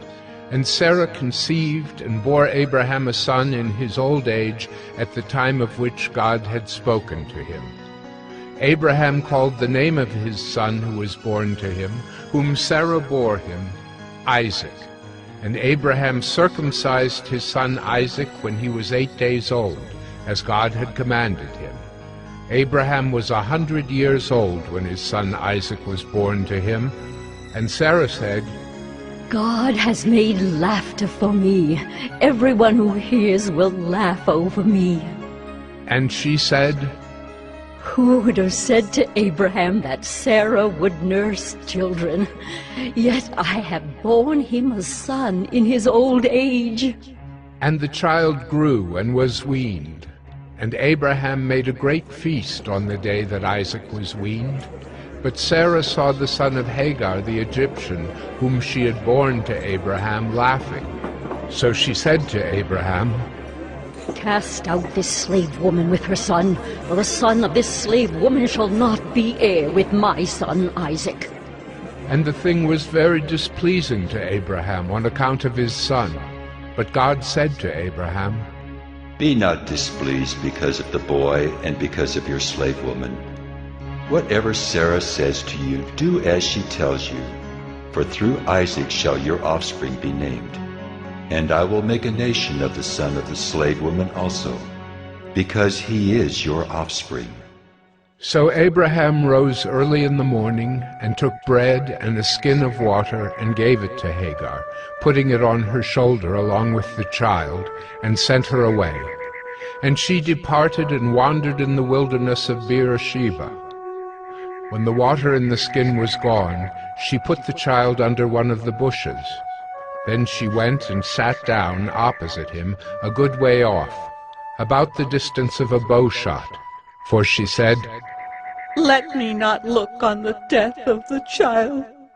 And as she sat opposite him, she lifted up her voice and wept. And God heard the voice of the boy, and the angel of God called to Hagar from heaven, and said to her, What troubles you, Hagar? Fear not, for God has heard the voice of the boy where he is. Up, lift up the boy, and hold him fast with your hand, for I will make him into a great nation. Then God opened her eyes, and she saw a well of water. And she went and filled the skin with water and gave the boy a drink. And God was with the boy, and he grew up. He lived in the wilderness and became an expert with the bow. He lived in the wilderness of Paran, and his mother took a wife for him from the land of Egypt. At that time Abimelech and Phicol, the commander of his army, said to Abraham, God is with you in all that you do. Now therefore, swear to me here by God that you will not deal falsely with me or with my descendants or with my posterity. But as I have dealt kindly with you, so you will deal with me and with the land where you have sojourned. And Abraham said, I will swear. When Abraham reproved Abimelech about a well of water that Abimelech's servants had seized, Abimelech said, I do not know who has done this thing. You did not tell me, and I have not heard of it until today. So Abraham took sheep and oxen and gave them to Abimelech, and the two men made a covenant. Abraham set 7 ewe lambs of the flock apart, and Abimelech said to Abraham, What is the meaning of these 7 ewe lambs that you have set apart? He said, These 7 ewe lambs you will take from my hand, that this may be a witness for me that I dug this well. Therefore that place was called Beersheba, because there both of them swore an oath. So they made a covenant at Beersheba. Then Abimelech and Phicol, the commander of his army, rose up and returned to the land of the Philistines. Abraham planted a tamarisk tree in Beersheba, and called there on the name of the Lord, the everlasting God. And Abraham sojourned many days in the land of the Philistines.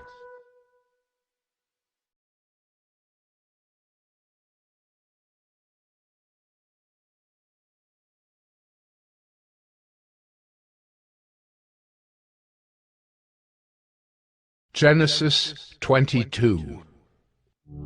After these things, God tested Abraham and said to him, Abraham. And he said, Here am I. He said, Take your son, your only son Isaac, whom you love, and go to the land of Moriah, and offer him there as a burnt offering on one of the mountains, of which I shall tell you. So Abraham rose early in the morning, saddled his donkey, and took 2 of his young men with him and his son Isaac. And he cut the wood for the burnt offering, and arose and went to the place of which God had told him. On the 3rd day Abraham lifted up his eyes and saw the place from afar. Then Abraham said to his young men, Stay here with the donkey. I and the boy will go over there and worship and come again to you. And Abraham took the wood of the burnt offering and laid it on Isaac his son. And he took in his hand the fire and the knife. So they went both of them together. And Isaac said to his father Abraham, My father. And he said, Here am I, my son. He said, Behold the fire and the wood, but where is the lamb for a burnt offering?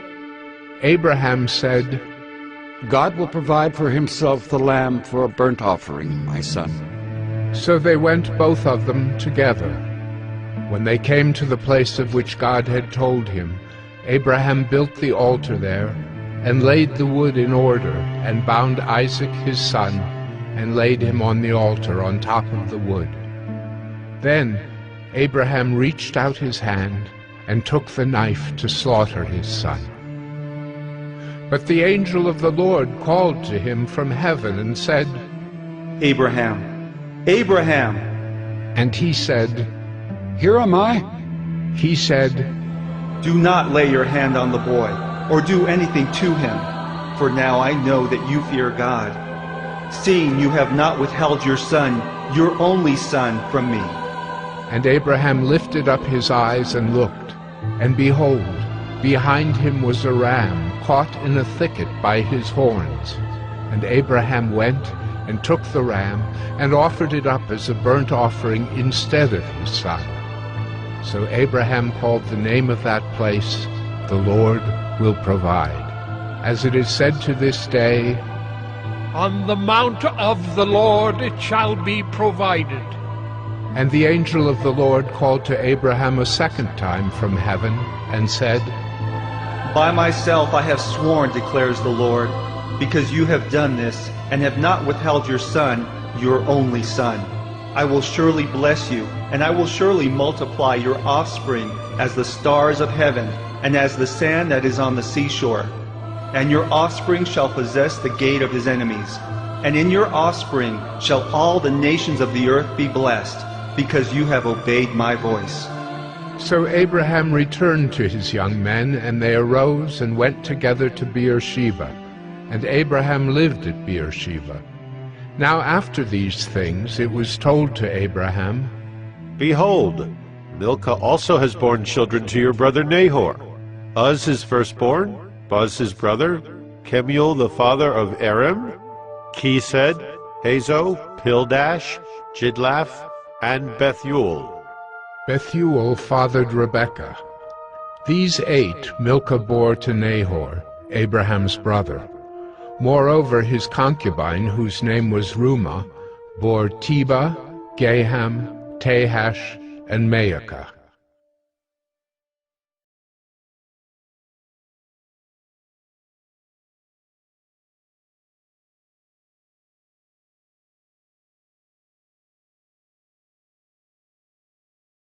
Genesis 23.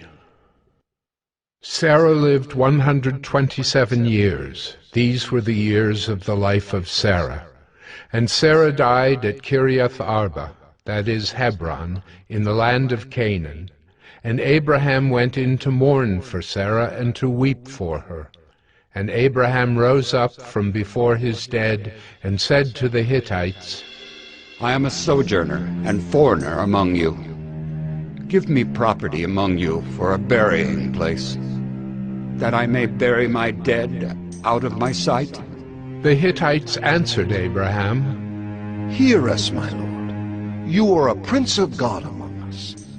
Bury your dead in the choicest of our tombs. None of us will withhold from you his tomb to hinder you from burying your dead. Abraham rose and bowed to the Hittites, the people of the land. And he said to them, If you are willing that I should bury my dead out of my sight, hear me and entreat for me Ephron, the son of Zohar, that he may give me the cave of Machpelah which he owns. It is at the end of his field. For the full price let him give it to me in your presence as property for a burying place. Now Ephron was sitting among the Hittites, and Ephron the Hittite answered Abraham in the hearing of the Hittites, of all who went in at the gate of his city. No, my lord, hear me. I give you the field, and I give you the cave that is in it. In the sight of the sons of my people I give it to you. Bury your dead. Then Abraham bowed down before the people of the land. And he said to Ephron in the hearing of the people of the land, But if you will, hear me. I give the price of the field. Accept it from me that I may bury my dead there. Ephron answered Abraham, My lord, listen to me. A piece of land worth 400 shekels of silver. What is that between you and me? Bury your dead. Abraham listened to Ephron. And Abraham weighed out for Ephron the silver that he had named in the hearing of the Hittites, 400 shekels of silver, according to the weights current among the merchants. So the field of Ephron in Machpelah, which was to the east of Mamre, the field with the cave that was in it, and all the trees that were in the field, throughout its whole area, was made over to Abraham as a possession in the presence of the Hittites, before all who went in at the gate of his city. After this, Abraham buried Sarah his wife in the cave of the field of Machpelah east of Mamre, that is Hebron, in the land of Canaan. The field and the cave that is in it were made over to Abraham as property for a burying place by the Hittites.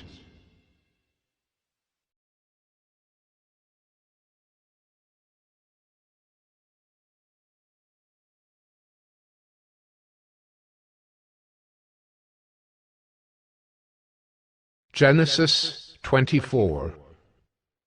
Now Abraham was old, well advanced in years, and the Lord had blessed Abraham in all things. And Abraham said to his servant, the oldest of his household, who had charge of all that he had, "Put your hand under my thigh, that I may make you swear by the Lord, the God of heaven and God of the earth, that you will not take a wife for my son from the daughters of the Canaanites, among whom I dwell, but will go to my country and to my kindred, and take a wife for my son Isaac." The servant said to him, "Perhaps the woman may not be willing to follow me to this land. Must I then take your son back to the land from which you came?" Abraham said to him, "See to it that you do not take my son back there. The Lord, the God of heaven, who took me from my father's house and from the land of my kindred, and who spoke to me and swore to me, 'To your offspring I will give this land.' He will send his angel before you, and you shall take a wife for my son from there. But if the woman is not willing to follow you, then you will be free from this oath of mine. Only you must not take my son back there." So the servant put his hand under the thigh of Abraham his master, and swore to him concerning this matter. Then the servant took 10 of his master's camels and departed, taking all sorts of choice gifts from his master. And he arose and went to Mesopotamia, to the city of Nahor. And he made the camels kneel down outside the city by the well of water at the time of evening, the time when women go out to draw water. And he said, "O Lord God of my master Abraham, please grant me success today and show steadfast love to my master Abraham. Behold, I am standing by the spring of water, and the daughters of the men of the city are coming out to draw water. Let the young woman to whom I shall say, 'Please let down your jar that I may drink,' and who shall say, 'Drink, and I will water your camels,' let her be the one whom you have appointed for your servant Isaac. By this I shall know that you have shown steadfast love to my master." Before he had finished speaking, behold, Rebekah, who was born to Bethuel, the son of Milcah, the wife of Nahor, Abraham's brother, came out with her water jar on her shoulder. The young woman was very attractive in appearance, a maiden whom no man had known. She went down to the spring and filled her jar and came up. Then the servant ran to meet her and said, "Please give me a little water to drink from your jar." She said, "Drink, my lord." And she quickly let down her jar upon her hand and gave him a drink. When she had finished giving him a drink, she said, "I will draw water for your camels also until they have finished drinking." So she quickly emptied her jar into the trough and ran again to the well to draw water, and she drew for all his camels. The man gazed at her in silence to learn whether the Lord had prospered his journey or not. When the camels had finished drinking, the man took a gold ring weighing a half shekel, and 2 bracelets for her arms weighing 10 gold shekels, and said, "Please tell me whose daughter you are. Is there room in your father's house for us to spend the night?" She said to him, "I am the daughter of Bethuel, the son of Milcah, whom she bore to Nahor." She added, "We have plenty of both straw and fodder, and room to spend the night." The man bowed his head and worshipped the Lord and said, "Blessed be the Lord, the God of my master Abraham, who has not forsaken his steadfast love and his faithfulness toward my master. As for me, the Lord has led me in the way to the house of my master's kinsman. Then the young woman ran and told her mother's household about these things. Rebekah had a brother whose name was Laban. Laban ran out toward the man to the spring.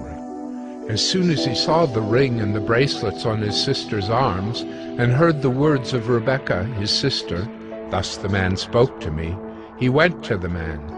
And behold, he was standing by the camels at the spring. He said, "Come in, O blessed of the Lord. Why do you stand outside? For I have prepared the house and a place for the camels." So the man came to the house and unharnessed the camels, and gave straw and fodder to the camels, and there was water to wash his feet and the feet of the men who were with him. Then food was set before him to eat. But he said, "I will not eat until I have said what I have to say." He said, "Speak on." So he said, "I am Abraham's servant. The Lord has greatly blessed my master, and he has become great. He's given him flocks and herds, silver and gold, male servants and female servants, camels and donkeys. And Sarah, my master's wife, bore a son to my master when she was old, and to him he has given all that he has.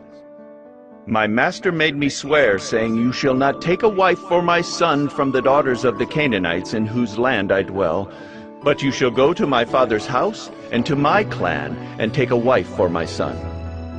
I said to my master, 'Perhaps the woman will not follow me.' But he said to me, 'The Lord before whom I have walked will send his angel with you and prosper your way. You shall take a wife for my son from my clan and from my father's house. Then you will be free from my oath when you come to my clan. And if they will not give her to you, you will be free from my oath.' I came today to the spring and said, 'O Lord, the God of my master Abraham, if now you are prospering the way that I go, behold, I'm standing by the spring of water. Let the virgin who comes out to draw water, to whom I shall say, "Please give me a little water from your jar to drink," and who will say to me, "Drink, and I will draw for your camels also," let her be the woman whom the Lord has appointed for my master's son." Before I had finished speaking in my heart, behold, Rebekah came out with her water jar on her shoulder, and she went down to the spring and drew water. I said to her, "Please let me drink."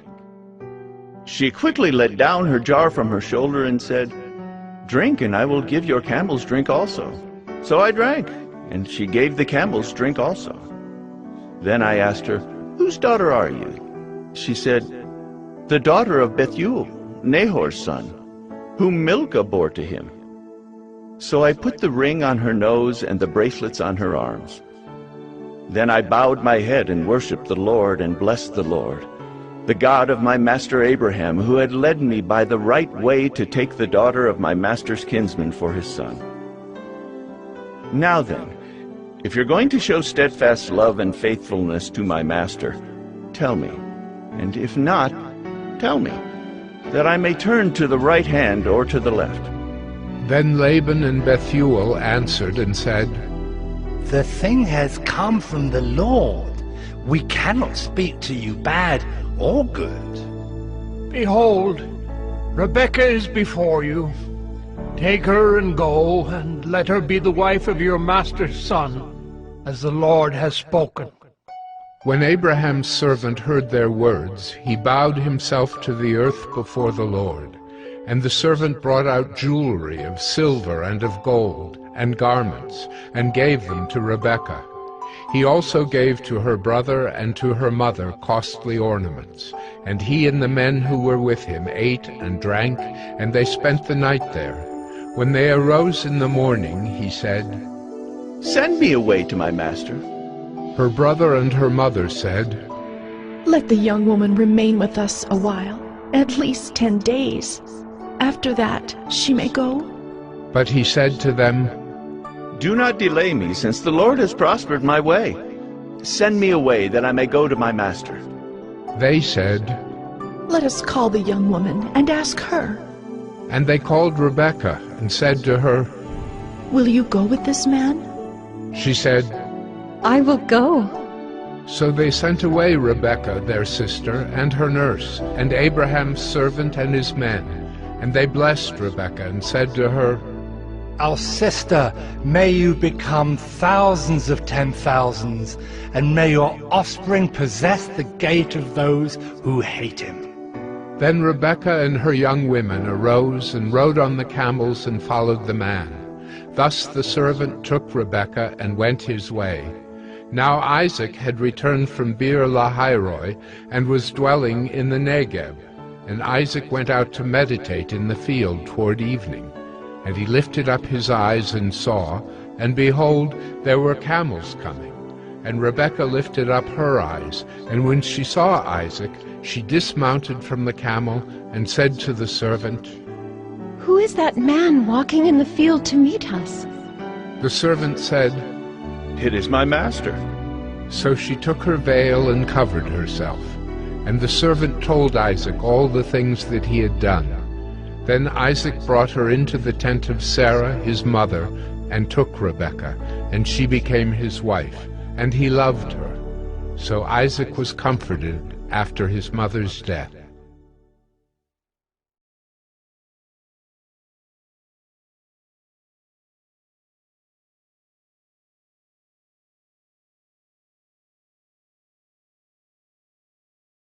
Genesis 25. Abraham took another wife, whose name was Keturah. She bore him Zimran, Jokshan, Medan, Midian, Ishbak, and Shua. Jokshan fathered Sheba and Dedan. The sons of Dedan were Asherim, Letushim, and Leamim. The sons of Midian were Ephah, Epher, Hanok, Abida, and Eldaah. All these were the children of Keturah. Abraham gave all he had to Isaac. But to the sons of his concubines Abraham gave gifts. And while he was still living, he sent them away from his son Isaac, eastward to the east country. These are the days of the years of Abraham's life, 175 years. Abraham breathed his last and died in a good old age, an old man and full of years, and was gathered to his people. Isaac and Ishmael his sons buried him in the cave of Machpelah, in the field of Ephron, the son of Zohar the Hittite, east of Mamre, the field that Abraham purchased from the Hittites. There Abraham was buried with Sarah his wife. After the death of Abraham, God blessed Isaac his son, and Isaac settled at Beer-lahai-roi. These are the generations of Ishmael, Abraham's son, whom Hagar the Egyptian, Sarah's servant, bore to Abraham. These are the names of the sons of Ishmael, named in the order of their birth: Nebaioth, the firstborn of Ishmael, and Kedar, Adbeel, Mibsam, Mishma, Duma, Massa, Hadad, Tema, Jeter, Naphish, and Kedemah. These are the sons of Ishmael, and these are their names, by their villages and by their encampments, 12 princes according to their tribes. These are the years of the life of Ishmael, 137 years. He breathed his last and died, and was gathered to his people. They settled from Havilah to Shur, which is opposite Egypt in the direction of Assyria. He settled over against all his kinsmen. These are the generations of Isaac, Abraham's son. Abraham fathered Isaac, and Isaac was 40 years old when he took Rebekah, the daughter of Bethuel the Aramean of Padan Aram, the sister of Laban the Aramean, to be his wife. And Isaac prayed to the Lord for his wife because she was barren. And the Lord granted his prayer, and Rebekah his wife conceived. The children struggled together within her, and she said, If it is thus, why is this happening to me? So she went to inquire of the Lord, and the Lord said to her, 2 nations are in your womb, and 2 peoples from within you shall be divided. The one shall be stronger than the other, The older shall serve the younger. When her days to give birth were completed, behold, there were twins in her womb. The first came out red, all his body like a hairy cloak, so they called his name Esau. Afterward his brother came out with his hand holding Esau's heel, so his name was called Jacob.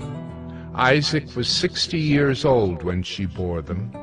When the boys grew up, Esau was a skillful hunter, a man of the field, while Jacob was a quiet man, dwelling in tents. Isaac loved Esau because he ate of his game, but Rebekah loved Jacob. Once, when Jacob was cooking stew, Esau came in from the field and he was exhausted. And Esau said to Jacob, "Let me eat some of that red stew, for I am exhausted." Therefore his name was called Edom. Jacob said, "Sell me your birthright now." Esau said, "I am about to die. Of what use is a birthright to me?" Jacob said, "Swear to me now." So he swore to him and sold his birthright to Jacob. Then Jacob gave Esau bread and lentil stew, and he ate and drank, and rose and went his way. Thus Esau despised his birthright.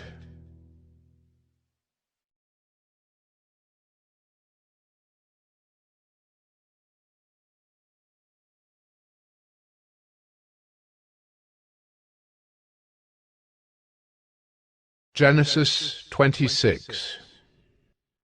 Now there was a famine in the land, besides the former famine that was in the days of Abraham. And Isaac went to Gerar, to Abimelech, king of the Philistines. And the Lord appeared to him and said, Do not go down to Egypt. Dwell in the land of which I shall tell you. Sojourn in this land, and I will be with you and will bless you. For to you and to your offspring I will give all these lands, and I will establish the oath that I swore to Abraham your father. I will multiply your offspring as the stars of heaven, and will give to your offspring all these lands. And in your offspring all the nations of the earth shall be blessed, because Abraham obeyed my voice and kept my charge, my commandments, my statutes, and my laws. So Isaac settled in Gerar. When the men of the place asked him about his wife, he said, She is my sister. For he feared to say, my wife, thinking, Lest the men of the place should kill me because of Rebekah. Because she was attractive in appearance. When he had been there a long time, Abimelech, king of the Philistines, looked out of a window and saw Isaac laughing with Rebekah, his wife. So Abimelech called Isaac and said, Behold, she is your wife. How then could you say, She is my sister? Isaac said to him, Because I thought, lest I die because of her.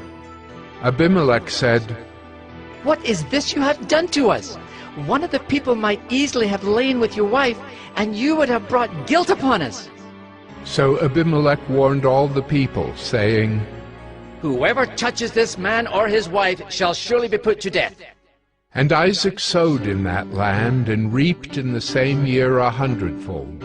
The Lord blessed him, and the man became rich, and gained more and more until he became very wealthy. He had possessions of flocks and herds, and many servants, so that the Philistines envied him.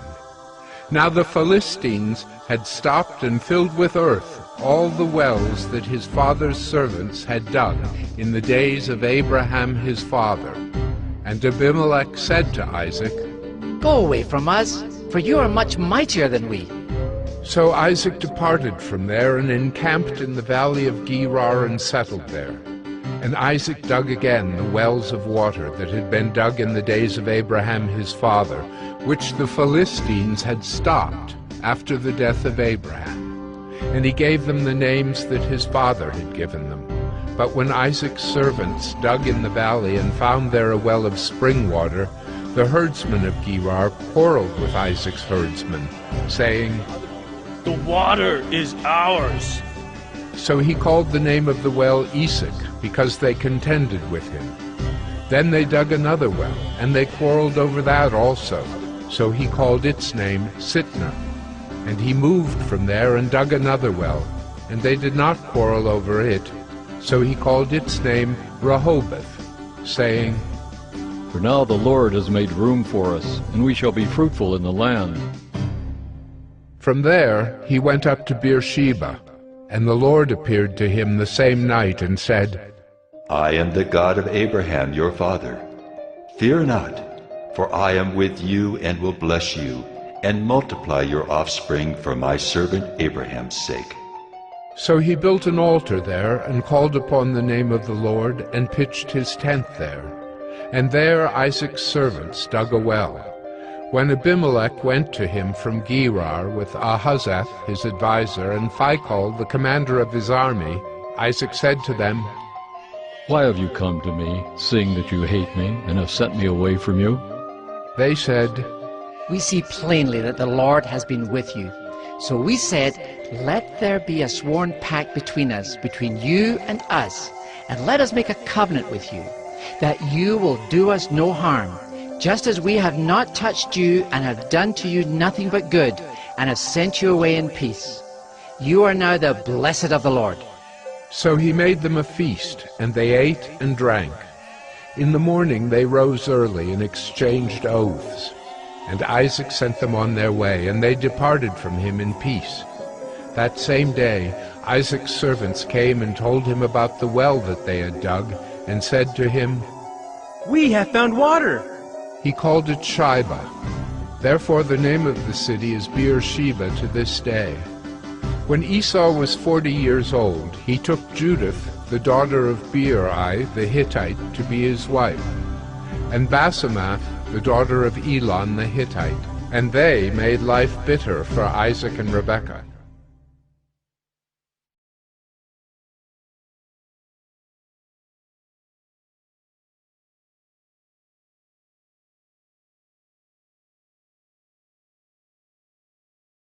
Genesis 27. When Isaac was old and his eyes were dim so that he could not see, he called Esau, his older son, and said to him, My son. And he answered, Here I am. He said, Behold, I am old. I do not know the day of my death. Now then, take your weapons, your quiver, and your bow, and go out to the field and hunt game for me, and prepare for me delicious food, such as I love, and bring it to me so that I may eat, that my soul may bless you before I die. Now Rebekah was listening when Isaac spoke to his son Esau. So when Esau went to the field to hunt for game and bring it, Rebekah said to her son Jacob, I heard your father speak to your brother Esau. Bring me game and prepare for me delicious food, that I may eat it and bless you before the Lord before I die. Now therefore, my son, obey my voice as I command you. Go to the flock and bring me 2 good young goats, so that I may prepare from them delicious food for your father, such as he loves. And you shall bring it to your father to eat, so that he may bless you before he dies. But Jacob said to Rebekah his mother, Behold, my brother Esau is a hairy man, and I am a smooth man. Perhaps my father will feel me, and I shall seem to be mocking him, and bring a curse upon myself, and not a blessing. His mother said to him, Let your curse be on me, my son. Only obey my voice, and go, bring them to me. So he went and took them and brought them to his mother, and his mother prepared delicious food, such as his father loved. Then Rebekah took the best garments of Esau, her older son, which were with her in the house, and put them on Jacob, her younger son. And the skins of the young goats she put on his hands, and on the smooth part of his neck. And she put the delicious food and the bread which she had prepared into the hand of her son Jacob. So he went in to his father and said, My father? And he said, Here I am. Who are you, my son? Jacob said to his father, I am Esau, your firstborn. I have done as you told me. Now sit up and eat of my game, that your soul may bless me. But Isaac said to his son, How is it that you have found it so quickly, my son? He answered, Because the Lord your God granted me success.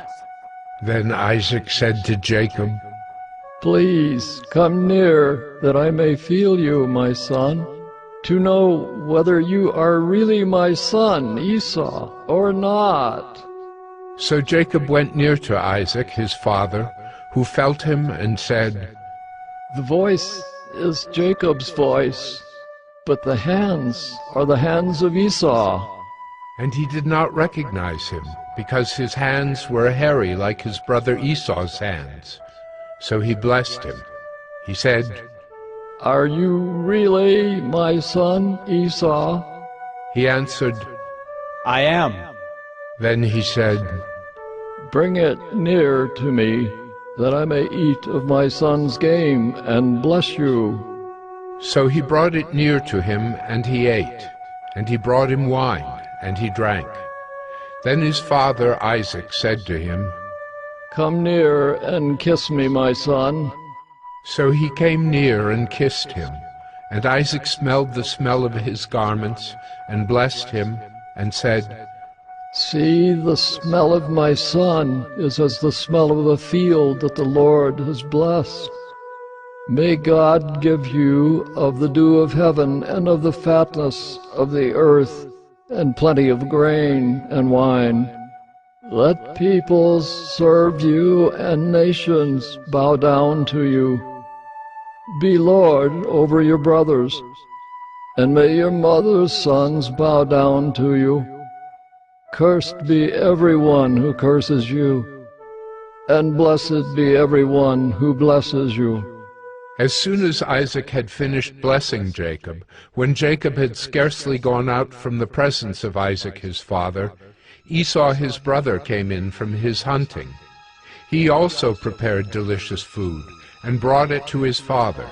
And he said to his father, Let my father arise and eat of his son's game, that you may bless me. His father Isaac said to him, Who are you? He answered, I am your son, your firstborn, Esau. Then Isaac trembled very violently, and said, Who was it then that hunted game and brought it to me? And I ate it all before you came. And I have blessed him? Yes, and he shall be blessed. As soon as Esau heard the words of his father, he cried out with an exceedingly great and bitter cry, and said to his father, Oh! Bless me, even me also, O my father! But he said, Your brother came deceitfully, and he has taken away your blessing. Esau said, Is he not rightly named Jacob? For he has cheated me these 2 times. He took away my birthright, and behold, now he has taken away my blessing. Then he said, Have you not reserved a blessing for me? Isaac answered and said to Esau, Behold, I have made him lord over you, and all his brothers I have given to him for servants. And with grain and wine I have sustained him. What then can I do for you, my son? Esau said to his father, Have you but one blessing, my father? Bless me, even me also, O my father! And Esau lifted up his voice and wept. Then Isaac his father answered and said to him, Behold, away from the fatness of the earth shall your dwelling be, and away from the dew of heaven on high. By your sword you shall live, and you shall serve your brother. But when you grow restless, you shall break his yoke from your neck. Now Esau hated Jacob because of the blessing with which his father had blessed him. And Esau said to himself, The days of mourning for my father are approaching. Then I will kill my brother Jacob. But the words of Esau, her older son, were told to Rebekah. So she sent and called Jacob, her younger son, and said to him, Behold, your brother Esau comforts himself about you by planning to kill you.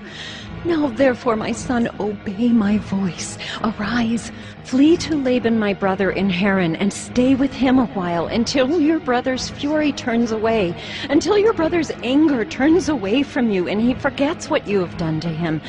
Then I will send and bring you from there. Why should I be bereft of you both in one day? Then Rebekah said to Isaac, I loathe my life because of the Hittite women. If Jacob marries one of the Hittite women like these, one of the women of the land, what good will my life be to me?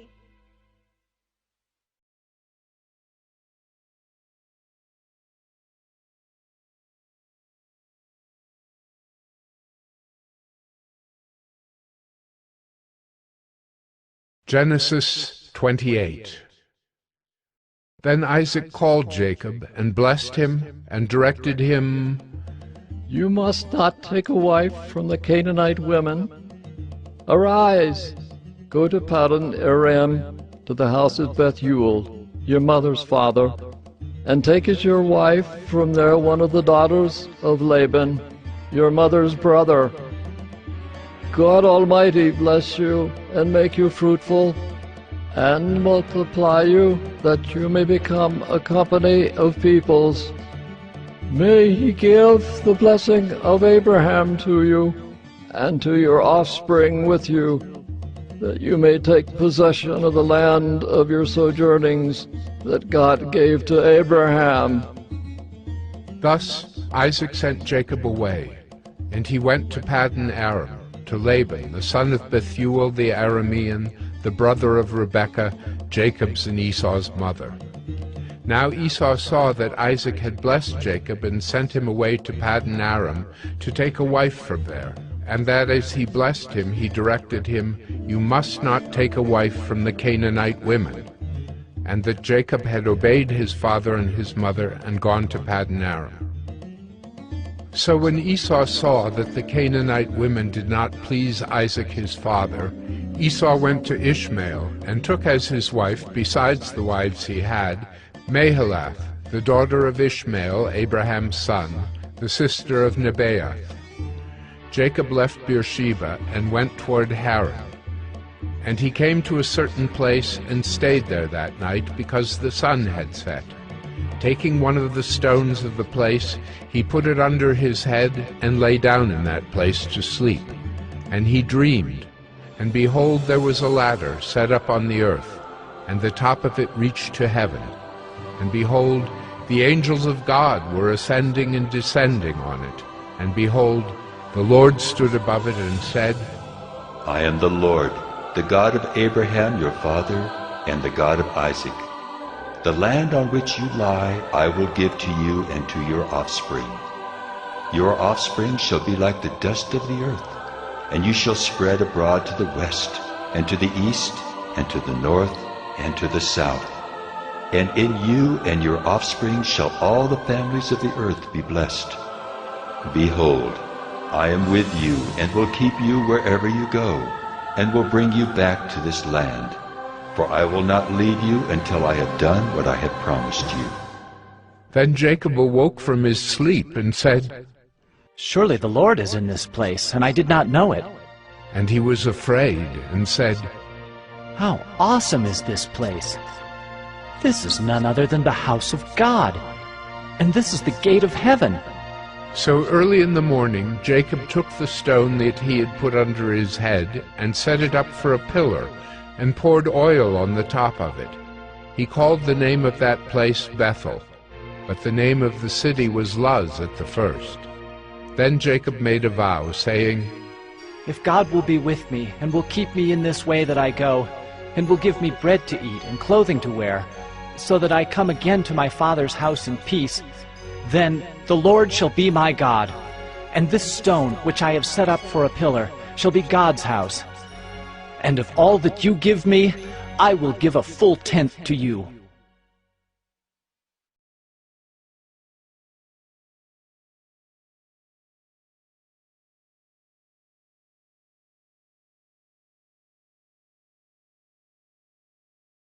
Genesis 29. Then Jacob went on his journey, and came to the land of the people of the east. As he looked, he saw a well in the field, and behold, 3 flocks of sheep lying beside it, for out of that well the flocks were watered. The stone on the well's mouth was large, and when all the flocks were gathered there, the shepherds would roll the stone from the mouth of the well and water the sheep, and put the stone back in its place over the mouth of the well. Jacob said to them, My brothers, where do you come from? They said, We are from Haran. He said to them, Do you know Laban, the son of Nahor? They said, We know him. He said to them, Is it well with him? They said, It is well, and see, Rachel his daughter is coming with the sheep. He said, Behold, it is still high day. It is not time for the livestock to be gathered together. Water the sheep and go, pasture them. But they said, We cannot until all the flocks are gathered together, and the stone is rolled from the mouth of the well. Then we water the sheep. While he was still speaking with them, Rachel came with her father's sheep, for she was a shepherdess. Now as soon as Jacob saw Rachel, the daughter of Laban, his mother's brother, and the sheep of Laban, his mother's brother, Jacob came near and rolled the stone from the well's mouth and watered the flock of Laban, his mother's brother. Then Jacob kissed Rachel and wept aloud. And Jacob told Rachel that he was her father's kinsman, and that he was Rebekah's son. And she ran and told her father. As soon as Laban heard the news about Jacob, his sister's son, he ran to meet him and embraced him and kissed him and brought him to his house. Jacob told Laban all these things, and Laban said to him, Surely you are my bone and my flesh. And he stayed with him a month. Then Laban said to Jacob, Because you are my kinsman, should you therefore serve me for nothing? Tell me, what shall your wages be? Now Laban had 2 daughters. The name of the older was Leah, and the name of the younger was Rachel. Leah's eyes were weak, but Rachel was beautiful in form and appearance. Jacob loved Rachel, and he said, I will serve you 7 years for your younger daughter Rachel. Laban said, It is better that I give her to you than that I should give her to any other man. Stay with me. So Jacob served 7 years for Rachel, and they seemed to him but a few days, because of the love he had for her. Then Jacob said to Laban, Give me my wife, that I may go in to her, for my time is completed. So Laban gathered together all the people of the place and made a feast.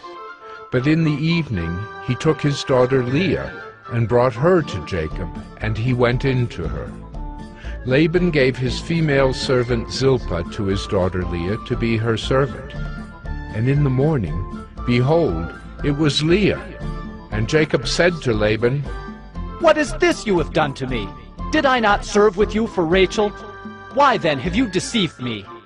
Laban said, It is not so done in our country to give the younger before the firstborn. Complete the week of this one, and we will give you the other also in return for serving me another 7 years. Jacob did so, and completed her week. Then Laban gave him his daughter Rachel to be his wife. Laban gave his female servant Bilhah to his daughter Rachel to be her servant. So Jacob went in to Rachel also, and he loved Rachel more than Leah, and served Laban for another 7 years. When the Lord saw that Leah was hated, he opened her womb, but Rachel was barren. And Leah conceived and bore a son, and she called his name Reuben, for she said, Because the Lord has looked upon my affliction, for now my husband will love me. She conceived again and bore a son, and said, Because the Lord has heard that I am hated, he has given me this son also. And she called his name Simeon. Again she conceived and bore a son, and said, Now this time my husband will be attached to me, because I have borne him 3 sons. Therefore his name was called Levi. And she conceived again and bore a son, and said, This time I will praise the Lord. Therefore she called his name Judah. Then she ceased bearing.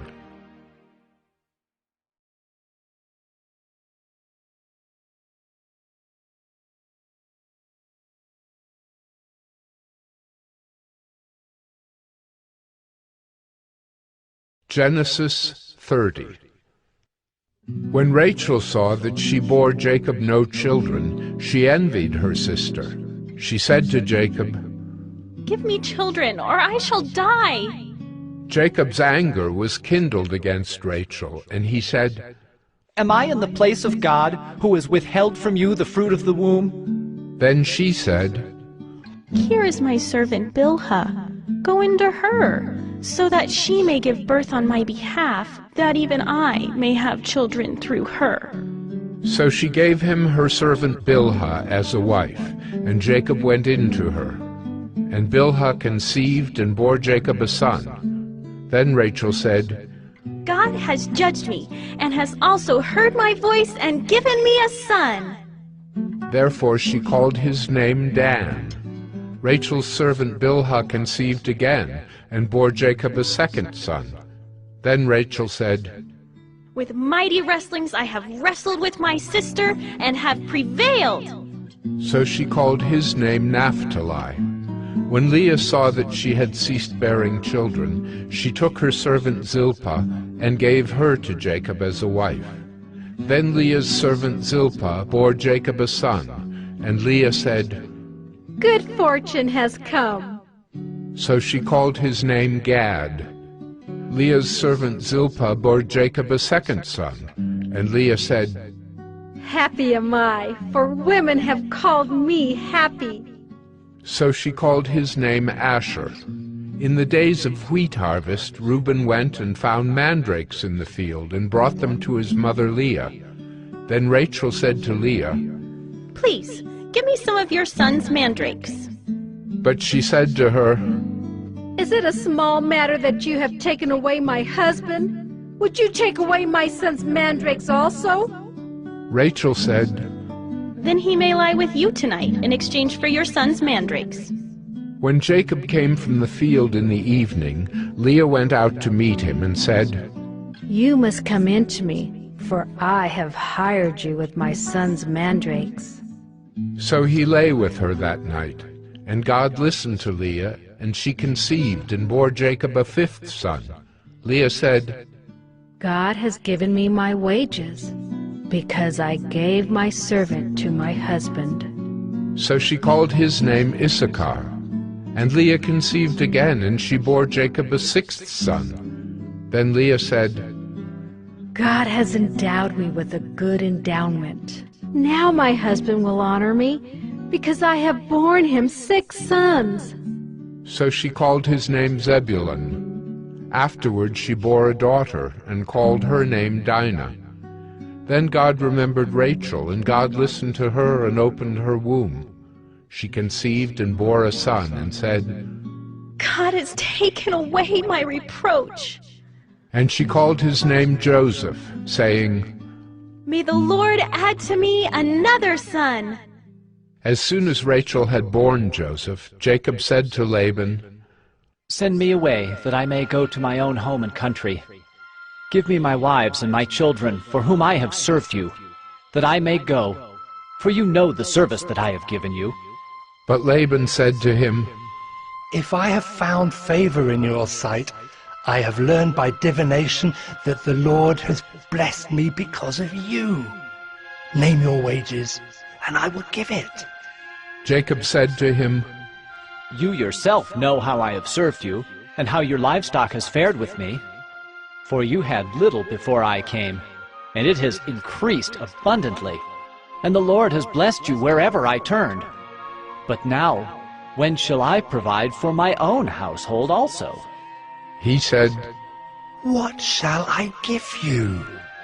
Jacob said, "You shall not give me anything. If you will do this for me, I will again pasture your flock and keep it. Let me pass through all your flock today, removing from it every speckled and spotted sheep, and every black lamb, and the spotted and speckled among the goats, and they shall be my wages. So my honesty will answer for me later, when you come to look into my wages with you. Every one that is not speckled and spotted among the goats, and black among the lambs, if found with me, shall be counted stolen." Laban said, "Good, let it be as you have said." But that day Laban removed the male goats that were striped and spotted, and all the female goats that were speckled and spotted, every one that had white on it, and every lamb that was black, and put them in the charge of his sons.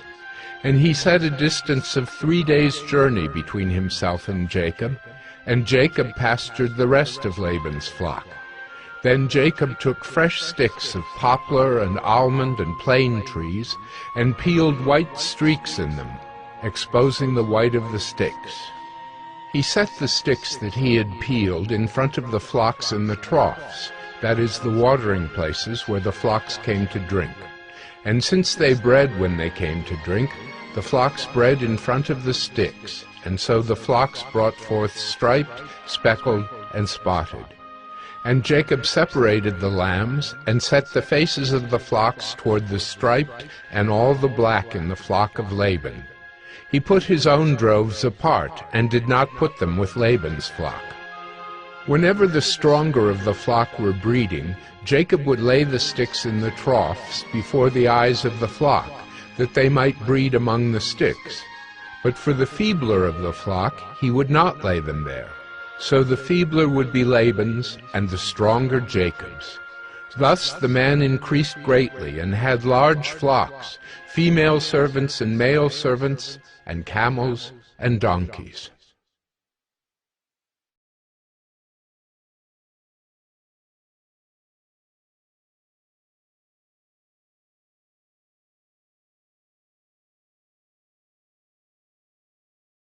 Genesis 31.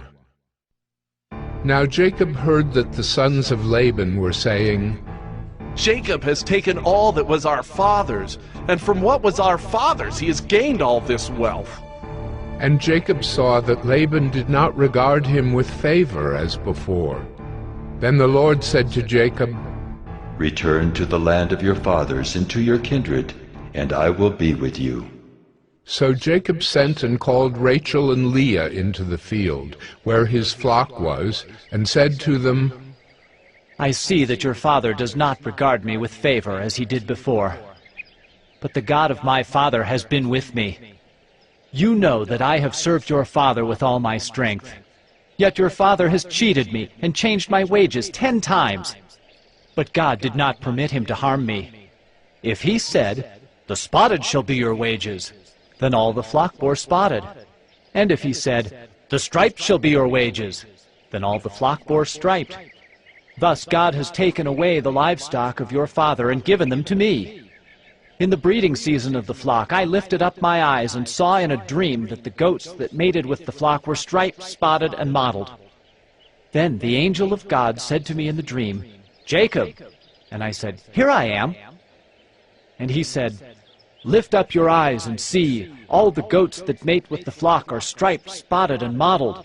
For I have seen all that Laban is doing to you. I am the God of Bethel, where you anointed a pillar and made a vow to me. Now arise, go out from this land, and return to the land of your kindred.' Then Rachel and Leah answered and said to him, 'Is there any portion or inheritance left to us in our father's house? Are we not regarded by him as foreigners? For he has sold us, and he has indeed devoured our money.' All the wealth that God has taken away from our father belongs to us and to our children. Now then, whatever God has said to you, do." So Jacob arose and set his sons and his wives on camels. He drove away all his livestock, all his property that he had gained, the livestock in his possession that he had acquired in Paddan Aram, to go to the land of Canaan to his father Isaac. Laban had gone to shear his sheep, and Rachel stole her father's household gods. And Jacob tricked Laban the Aramean by not telling him that he intended to flee. He fled with all that he had, and arose and crossed the Euphrates, and set his face toward the hill country of Gilead. When it was told Laban on the third day that Jacob had fled, he took his kinsman with him and pursued him for 7 days, and followed close after him into the hill country of Gilead. But God came to Laban the Aramean in a dream by night, and said to him, "Be careful not to say anything to Jacob, either good or bad." And Laban overtook Jacob. Now Jacob had pitched his tent in the hill country, and Laban with his kinsmen pitched tents in the hill country of Gilead. And Laban said to Jacob, "What have you done, that you have tricked me and driven away my daughters like captives of the sword? Why did you flee secretly and trick me, and did not tell me, so that I might have sent you away with mirth and songs, with tambourine and lyre? And why did you not permit me to kiss my sons and my daughters farewell? Now you have done foolishly. It is in my power to do you harm, but the God of your father spoke to me last night, saying, 'Be careful not to say anything to Jacob, either good or bad.' And now you have gone away because you long greatly for your father's house. But why did you steal my gods?" Jacob answered and said to Laban, "Because I was afraid, for I thought that you would take your daughters from me by force. Anyone with whom you find your gods shall not live. In the presence of our kinsmen, point out what I have that is yours, and take it." Now Jacob did not know that Rachel had stolen them. So Laban went into Jacob's tent, and into Leah's tent, and into the tent of the 2 female servants, but he did not find them. And he went out of Leah's tent and entered Rachel's. Now Rachel had taken the household gods, and put them in the camel's saddle, and sat on them. Laban felt all about the tent, but did not find them. And she said to her father, "Let not my lord be angry that I cannot rise before you, for the way of women is upon me." So he searched, but did not find the household gods. Then Jacob became angry and berated Laban. Jacob said to Laban, "What is my offense? What is my sin that you have hotly pursued me? For you have felt through all my goods. What have you found of all your household goods? Set it here before my kinsmen and your kinsmen, that they may decide between us two. These 20 years I have been with you. Your ewes and your female goats have not miscarried, and I have not eaten the rams of your flocks. What was torn by wild beasts I did not bring to you. I bore the loss of it, myself. From my hand you required it, whether stolen by day or stolen by night. There I was. By day the heat consumed me, and the cold by night, and my sleep fled from my eyes. These 20 years I have been in your house. I served you 14 years for your 2 daughters, and 6 years for your flock, and you have changed my wages 10 times. If the God of my father, the God of Abraham, and the fear of Isaac had not been on my side, surely now you would have sent me away, empty-handed. God saw my affliction and the labor of my hands, and rebuked you last night." Then Laban answered and said to Jacob, "The daughters are my daughters, the children are my children, the flocks are my flocks, and all that you see is mine. But what can I do this day for these my daughters, or for their children whom they have borne? Come now, let us make a covenant, you and I, and let it be a witness between you and me." So Jacob took a stone and set it up as a pillar. And Jacob said to his kinsmen, "Gather stones." And they took stones and made a heap, and they ate there by the heap. Laban called it Jegar-sahadutha, but Jacob called it Gilead. Laban said, "This heap is a witness between you and me today." Therefore he named it Gilead and Mizpah, for he said, "The Lord watch between you and me when we are out of one another's sight. If you oppress my daughters, or if you take wives besides my daughters, although no one is with us, see, God is witness between you and me." Then Laban said to Jacob, "See this heap and the pillar, which I have set between you and me. This heap is a witness, and the pillar is a witness, that I will not pass over this heap to you, and you will not pass over this heap and this pillar to me to do harm. The God of Abraham and the God of Nahor, the God of their father, judge between us." So Jacob swore by the fear of his father Isaac, and Jacob offered a sacrifice in the hill country, and called his kinsmen to eat bread. They ate bread and spent the night in the hill country. Early in the morning Laban arose and kissed his grandchildren and his daughters and blessed them. Then Laban departed and returned home.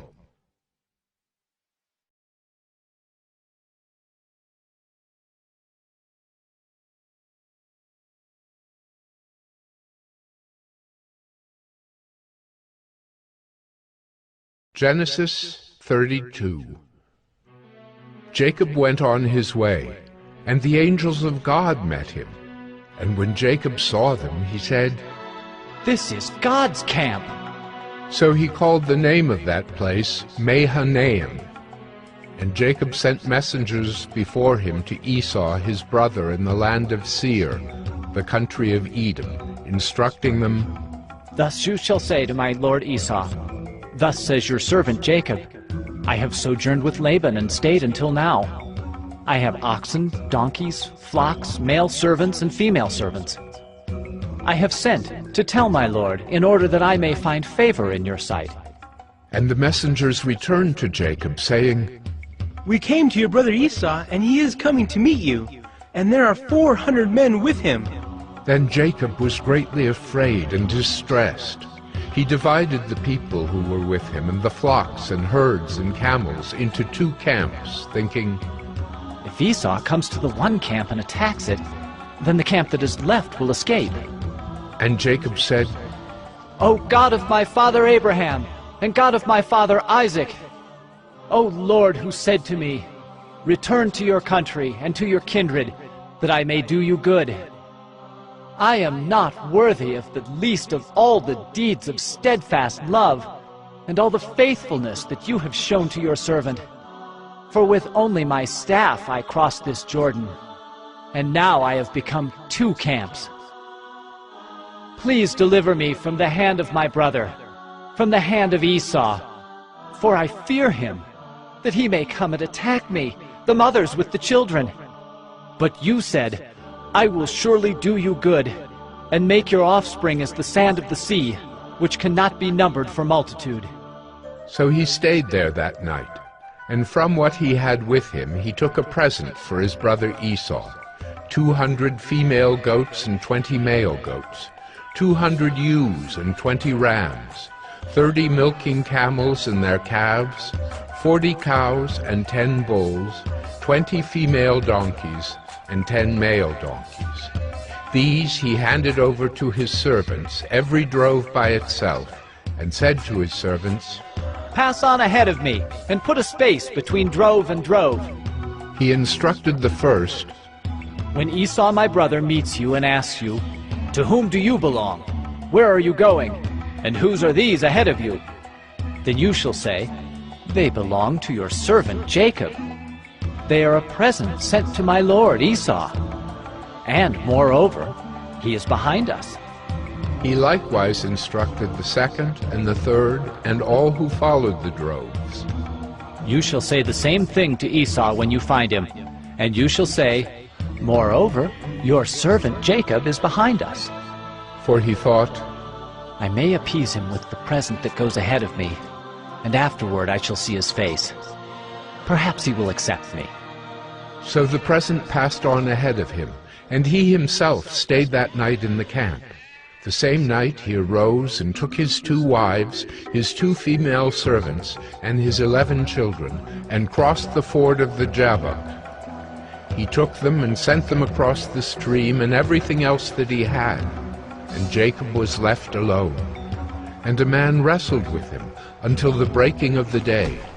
When the man saw that he did not prevail against Jacob, he touched his hip socket, and Jacob's hip was put out of joint as he wrestled with him. Then he said, Let me go, for the day has broken. But Jacob said, I will not let you go unless you bless me. And he said to him, What is your name? And he said, Jacob. Then he said, Your name shall no longer be called Jacob, but Israel, for you have striven with God and with men, and have prevailed. Then Jacob asked him, Please, tell me your name. But he said, Why is it that you ask my name? And there he blessed him. So Jacob called the name of the place Penuel, saying, For I have seen God face to face, and yet my life has been delivered. The sun rose upon him as he passed Penuel, limping because of his hip. Therefore, to this day the people of Israel do not eat the sinew of the thigh that is on the hip socket, because he touched the socket of Jacob's hip on the sinew of the thigh.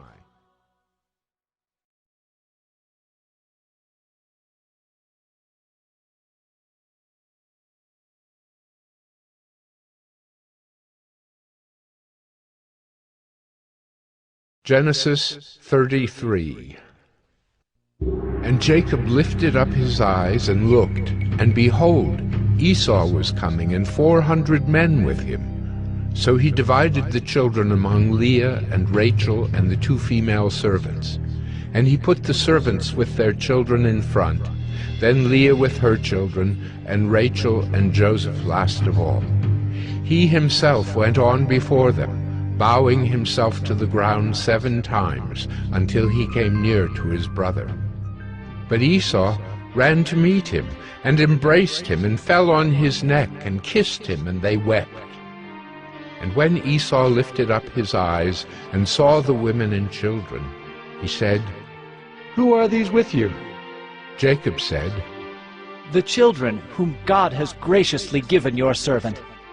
Then the servants drew near, they and their children, and bowed down. Leah likewise and her children drew near and bowed down. And last, Joseph and Rachel drew near, and they bowed down. Esau said, What do you mean by all this company that I met? Jacob answered, To find favor in the sight of my Lord. But Esau said, I have enough, my brother. Keep what you have for yourself. Jacob said, No, please. If I have found favor in your sight, then accept my present from my hand. For I have seen your face, which is like seeing the face of God, and you have accepted me.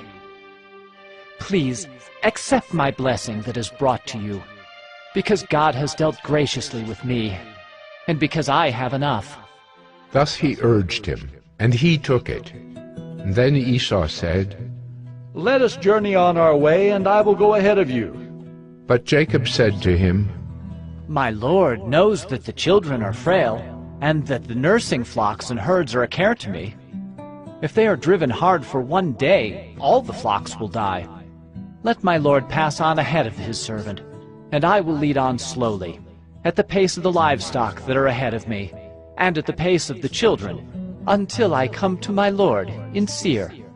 So Esau said, Let me leave with you some of the people who are with me. But he said, What need is there? Let me find favor in the sight of my Lord. So Esau returned that day on his way to Seir. But Jacob journeyed to Succoth, and built himself a house, and made booths for his livestock. Therefore the name of the place is called Succoth. And Jacob came safely to the city of Shechem, which is in the land of Canaan, on his way from Paddan Aram, and he camped before the city. And from the sons of Hamor, Shechem's father, he bought for 100 pieces of money the piece of land on which he had pitched his tent. There he erected an altar and called it El Elohe Israel.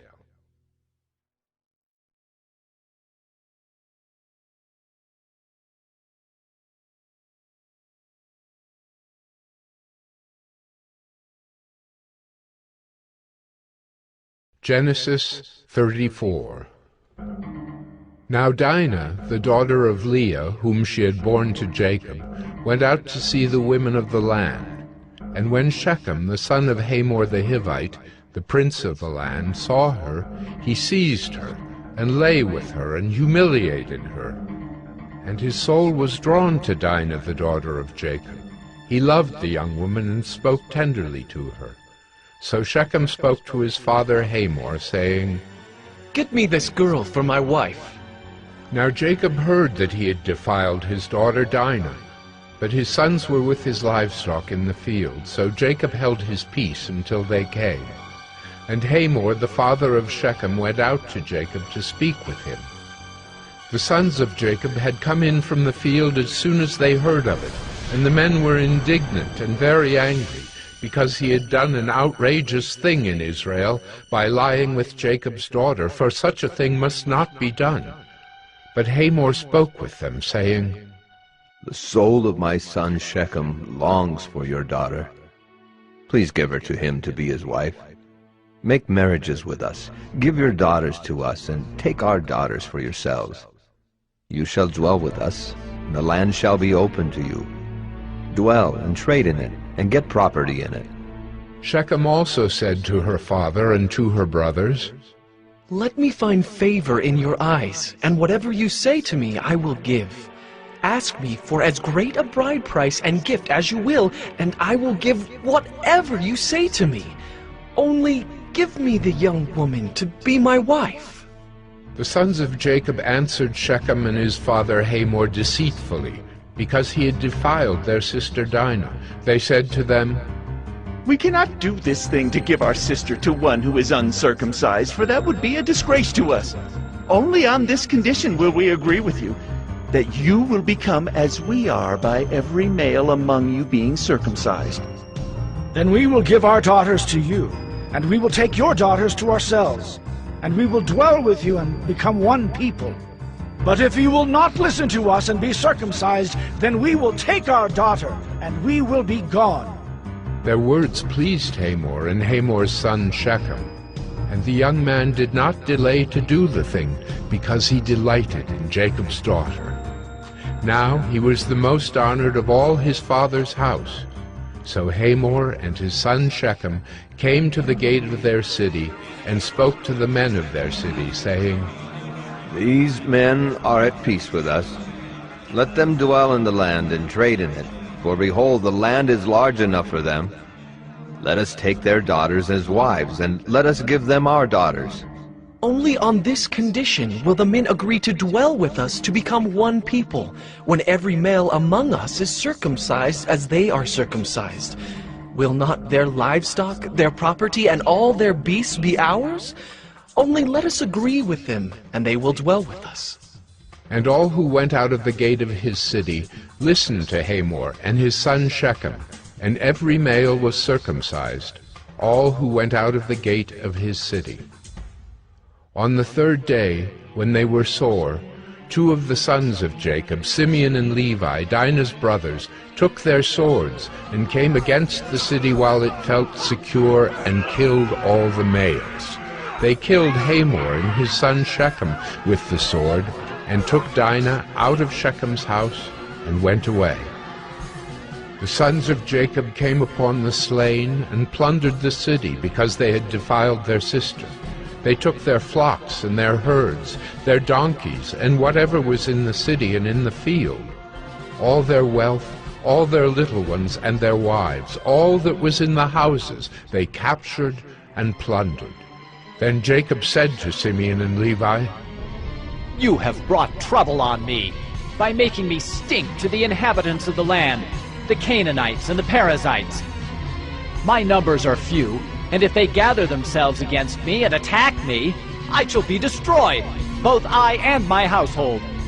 But they said, "Should he treat our sister like a prostitute?"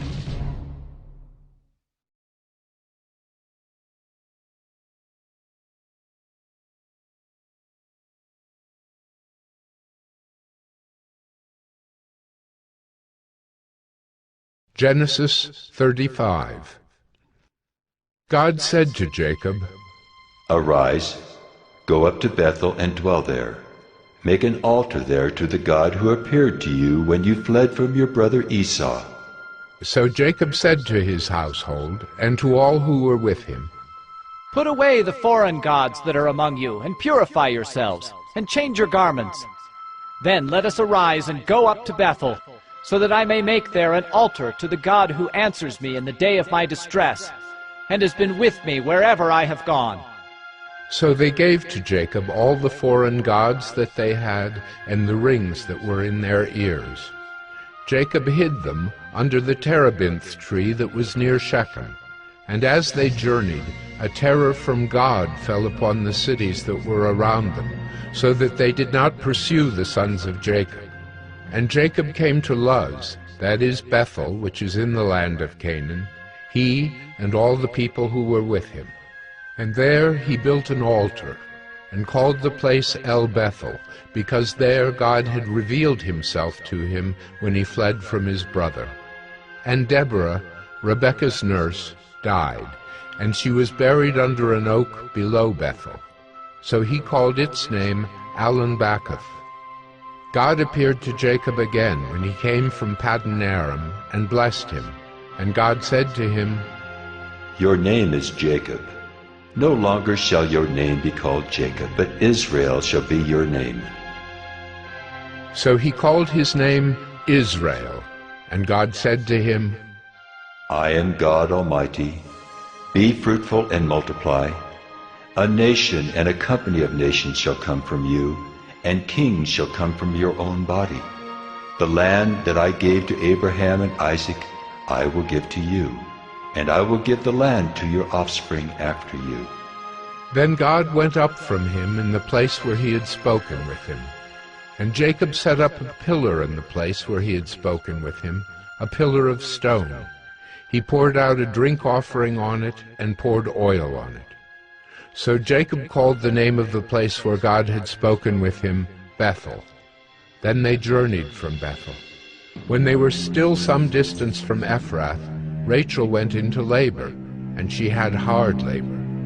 And when her labor was at its hardest, the midwife said to her, "Do not fear, for you have another son." And as her soul was departing, for she was dying, she called his name Ben-Oni, but his father called him Benjamin. So Rachel died, and she was buried on the way to Ephrath, that is, Bethlehem. And Jacob set up a pillar over her tomb. It is the pillar of Rachel's tomb, which is there to this day. Israel journeyed on, and pitched his tent beyond the Tower of Eder. While Israel lived in that land, Reuben went and lay with Bilhah, his father's concubine. And Israel heard of it. Now the sons of Jacob were 12, the sons of Leah, Reuben, Jacob's firstborn, Simeon, Levi, Judah, Issachar, and Zebulun. The sons of Rachel, Joseph and Benjamin. The sons of Bilhah, Rachel's servant, Dan and Naphtali. The sons of Zilpah, Leah's servant, Gad and Asher. These were the sons of Jacob who were born to him in Paddan Aram. And Jacob came to his father Isaac at Mamre, or Kiriath Arba, that is, Hebron, where Abraham and Isaac had sojourned. Now the days of Isaac were 180 years, and Isaac breathed his last, and he died and was gathered to his people, old and full of days. And his sons Esau and Jacob buried him.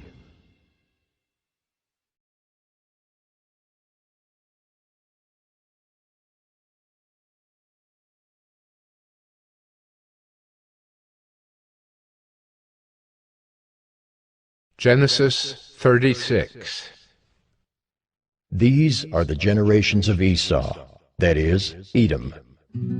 Esau took his wives from the Canaanites, Adah, the daughter of Elon the Hittite, Aholibamah, the daughter of Anah, the daughter of Zibeon the Hivite, and Basemath, Ishmael's daughter, the sister of Nebaioth.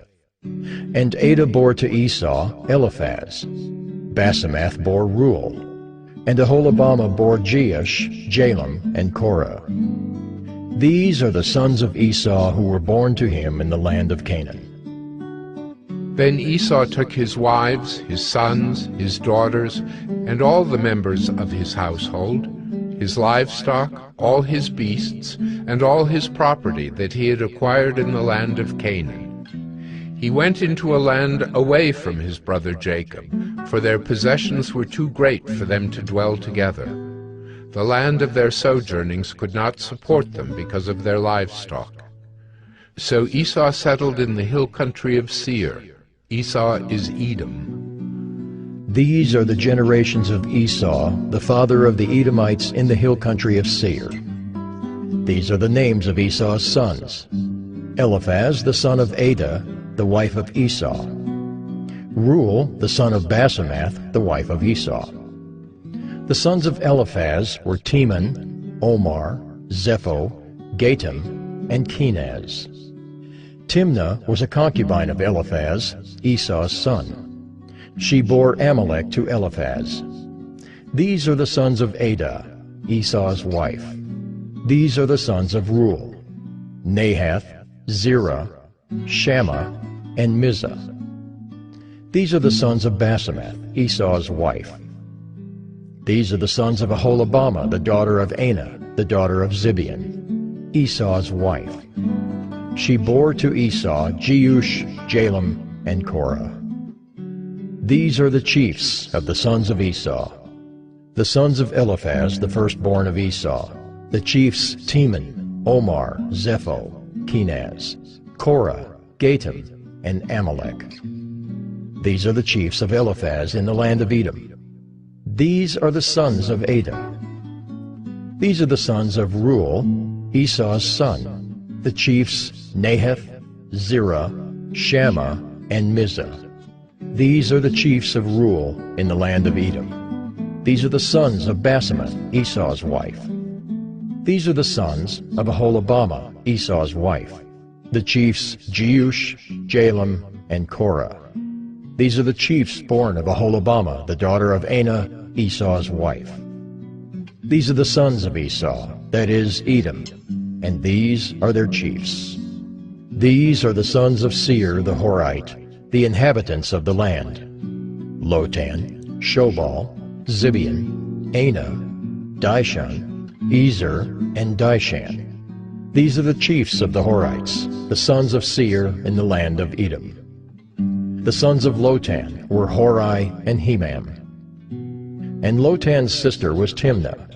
These are the sons of Shobal: Alvan, Manahath, Ebal, Shepho, and Onam. These are the sons of Zibeon: Aya and Anah. He is the Anah who found the hot springs in the wilderness as he pastured the donkeys of Zibeon, his father. These are the children of Anah: Dishon and Aholibamah, the daughter of Anah. These are the sons of Dishon: Hemdan, Eshban, Ithran, and Kiran. These are the sons of Ezer: Bilhan, Zaavan, and Achan. These are the sons of Dishan: Uz and Aran. These are the chiefs of the Horites, the chiefs Lotan, Shobal, Zibeon, Anah, Dishon, Ezer, and Dishan. These are the chiefs of the Horites, chief by chief, in the land of Seir. These are the kings who reigned in the land of Edom before any king reigned over the Israelites. Bela, the son of Beor, reigned in Edom, the name of his city being Dinhabah. Bela died, and Jobab, the son of Zerah of Bozrah, reigned in his place. Jobab died, and Husham of the land of the Temanites reigned in his place. Husham died, and Hadad the son of Bedad, who defeated Midian in the country of Moab, reigned in his place, the name of his city being Avith. Hadad died, and Samlah of Masrekah reigned in his place. Samlah died, and Shaul of Rehoboth on the Euphrates reigned in his place. Shaul died, and Baal-Hanan the son of Akbor reigned in his place. Baal-Hanan the son of Akbor died, and Hadar reigned in his place, the name of his city being Pau. His wife's name was Mehetabel, the daughter of Matred, daughter of Mezahab. These are the names of the chiefs of Esau, according to their clans and their dwelling places, by their names. The chiefs Timnah, Alva, Jetheth, Aholibamah, Elah, Pinon, Kenaz, Teman, Mibzar, Magdiel, and Iram. These are the chiefs of Edom, that is, Esau, the father of Edom, according to their dwelling places in the land of their possession.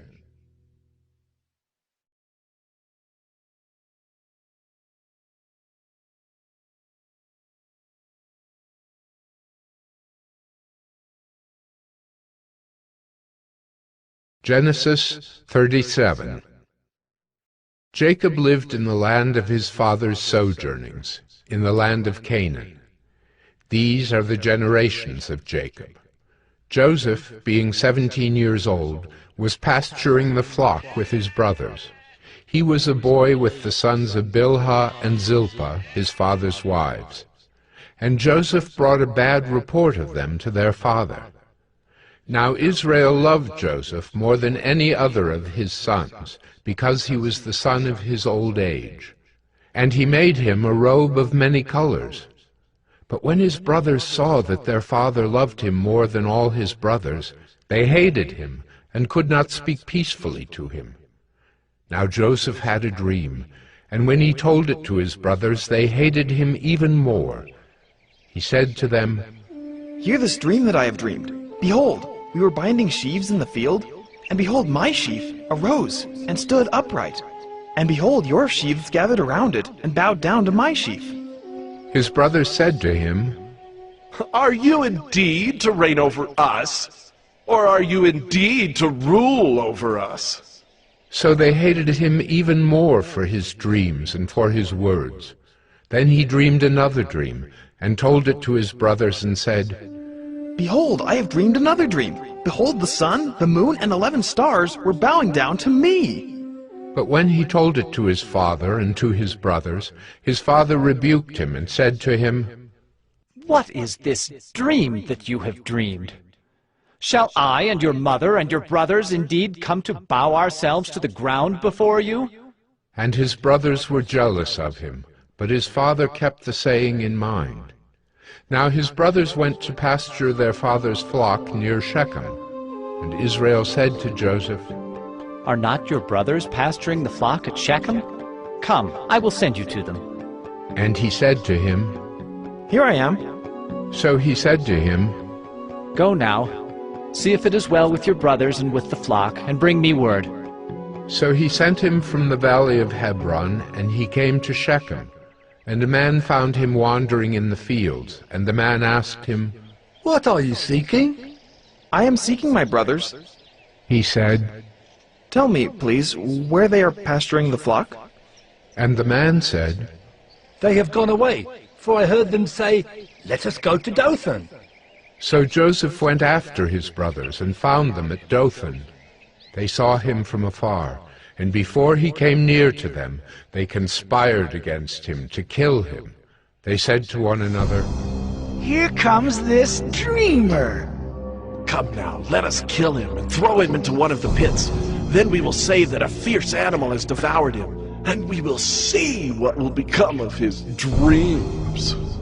But when Reuben heard it, he rescued him out of their hands, saying, let us not take his life. And Reuben said to them, Shed no blood. Throw him into this pit here in the wilderness. But do not lay a hand on him, that he might rescue him out of their hand to restore him to his father. So when Joseph came to his brothers, they stripped him of his robe, the robe of many colors that he wore. And they took him and threw him into a pit. The pit was empty. There was no water in it. Then they sat down to eat. And looking up, they saw a caravan of Ishmaelites coming from Gilead, with their camels bearing gum, balm, and myrrh, on their way to carry it down to Egypt. Then Judah said to his brothers, What profit is it if we kill our brother and conceal his blood? Come, let us sell him to the Ishmaelites, and let not our hand be upon him, for he is our brother, our own flesh. And his brothers listened to him. Then Midianite traders passed by, and they drew Joseph up and lifted him out of the pit and sold him to the Ishmaelites for 20 shekels of silver. They took Joseph to Egypt. When Reuben returned to the pit and saw that Joseph was not in the pit, he tore his clothes and returned to his brothers and said, The boy is gone, and I, where shall I go? Then they took Joseph's robe and slaughtered a goat and dipped the robe in the blood. And they sent the robe of many colors and brought it to their father and said, This we have found. Please identify whether it is your son's robe or not. And he identified it and said, It is my son's robe. A fierce animal has devoured him. Joseph is without doubt torn to pieces. Then Jacob tore his garments and put sackcloth on his loins and mourned for his son many days. All his sons and all his daughters rose up to comfort him, but he refused to be comforted and said, No, I shall go down to Sheol to my son mourning.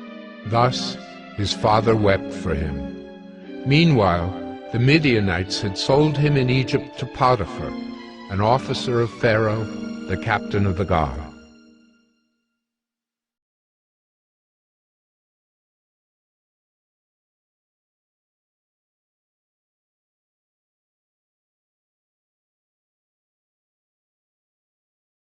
Genesis 38. It happened at that time that Judah went down from his brothers and turned aside to a certain Adullamite, whose name was Hira. There Judah saw the daughter of a certain Canaanite, whose name was Shua. He took her and went in to her, and she conceived and bore a son, and he called his name She conceived again and bore a son, and she called his name Onan. Yet again she bore a son, and she called his name Shelah. Judah was in Chezib when she bore him. And Judah took a wife for his firstborn, and her name was Tamar. But Judah's firstborn, was wicked in the sight of the Lord, and the Lord put him to death. Then Judah said to Onan, Go into your brother's wife, and perform the duty of a brother-in-law to her, and raise up offspring for your brother. But Onan knew that the offspring would not be his. So whenever he went in to his brother's wife, he would waste the semen on the ground, so as not to give offspring to his brother. And what he did was wicked in the sight of the Lord, and he put him to death also. Then Judah said to Tamar, his daughter-in-law, Remain a widow in your father's house, till Shelah my son grows up. For he feared that he would die like his brothers. So Tamar went and remained in her father's house. In the course of time, the wife of Judah, Shua's daughter, died. When Judah was comforted, he went up to Timnah to his sheep-shearers, he and his friend Hira the Adullamite. And when Tamar was told, Your father-in-law is going up to Timnah to shear his sheep, she took off her widow's garments and covered herself with a veil, wrapping herself up, and sat at the entrance to Enaim, which is on the road to Timnah. for she saw that Shelah was grown up, and she had not been given to him in marriage. When Judah saw her, he thought she was a prostitute, for she had covered her face. He turned to her at the roadside and said, "Come, let me come in to you." For he did not know that she was his daughter-in-law. She said, "What will you give me that you may come in to me?" He answered, "I will send you a young goat from the flock." And she said, "If you give me a pledge until you send it." He said, "What pledge shall I give you?" She replied, "Your signet and your cord and your staff that is in your hand." So he gave them to her and went in to her, and she conceived by him. Then she arose and went away, and taking off her veil, she put on the garments of her widowhood. When Judah sent the young goat by his friend the Adullamite to take back the pledge from the woman's hand, he did not find her. And he asked the men of the place, "Where is the cult prostitute who was at Enaim at the roadside?" And they said, "No cult prostitute has been here." So he returned to Judah and said, "I have not found her. Also the men of the place said, 'No cult prostitute has been here.'" And Judah replied, "Let her keep the things as her own, or we shall be laughed at. You see, I sent this young goat, and you did not find her." About 3 months later, Judah was told, "Tamar, your daughter-in-law, has been immoral. Moreover, she is pregnant by immorality." And Judah said, "Bring her out, and let her be burned." As she was being brought out, she sent word to her father-in-law. "By the man to whom these belong, I am pregnant." And she said, "Please, identify whose these are, the signet and the cord and the staff." Then Judah identified them and said, "She is more righteous than I, since I did not give her to my son Shelah." And he did not know her again. When the time of her labor came, there were twins in her womb. And when she was in labor, one put out a hand, and the midwife took and tied a scarlet thread on his hand, saying, "This one came out first." But as he drew back his hand, behold, his brother came out, and she said, "What a breach you have made for yourself." Therefore his name was called Perez. Afterward his brother came out with the scarlet thread on his hand, and his name was called Zerah.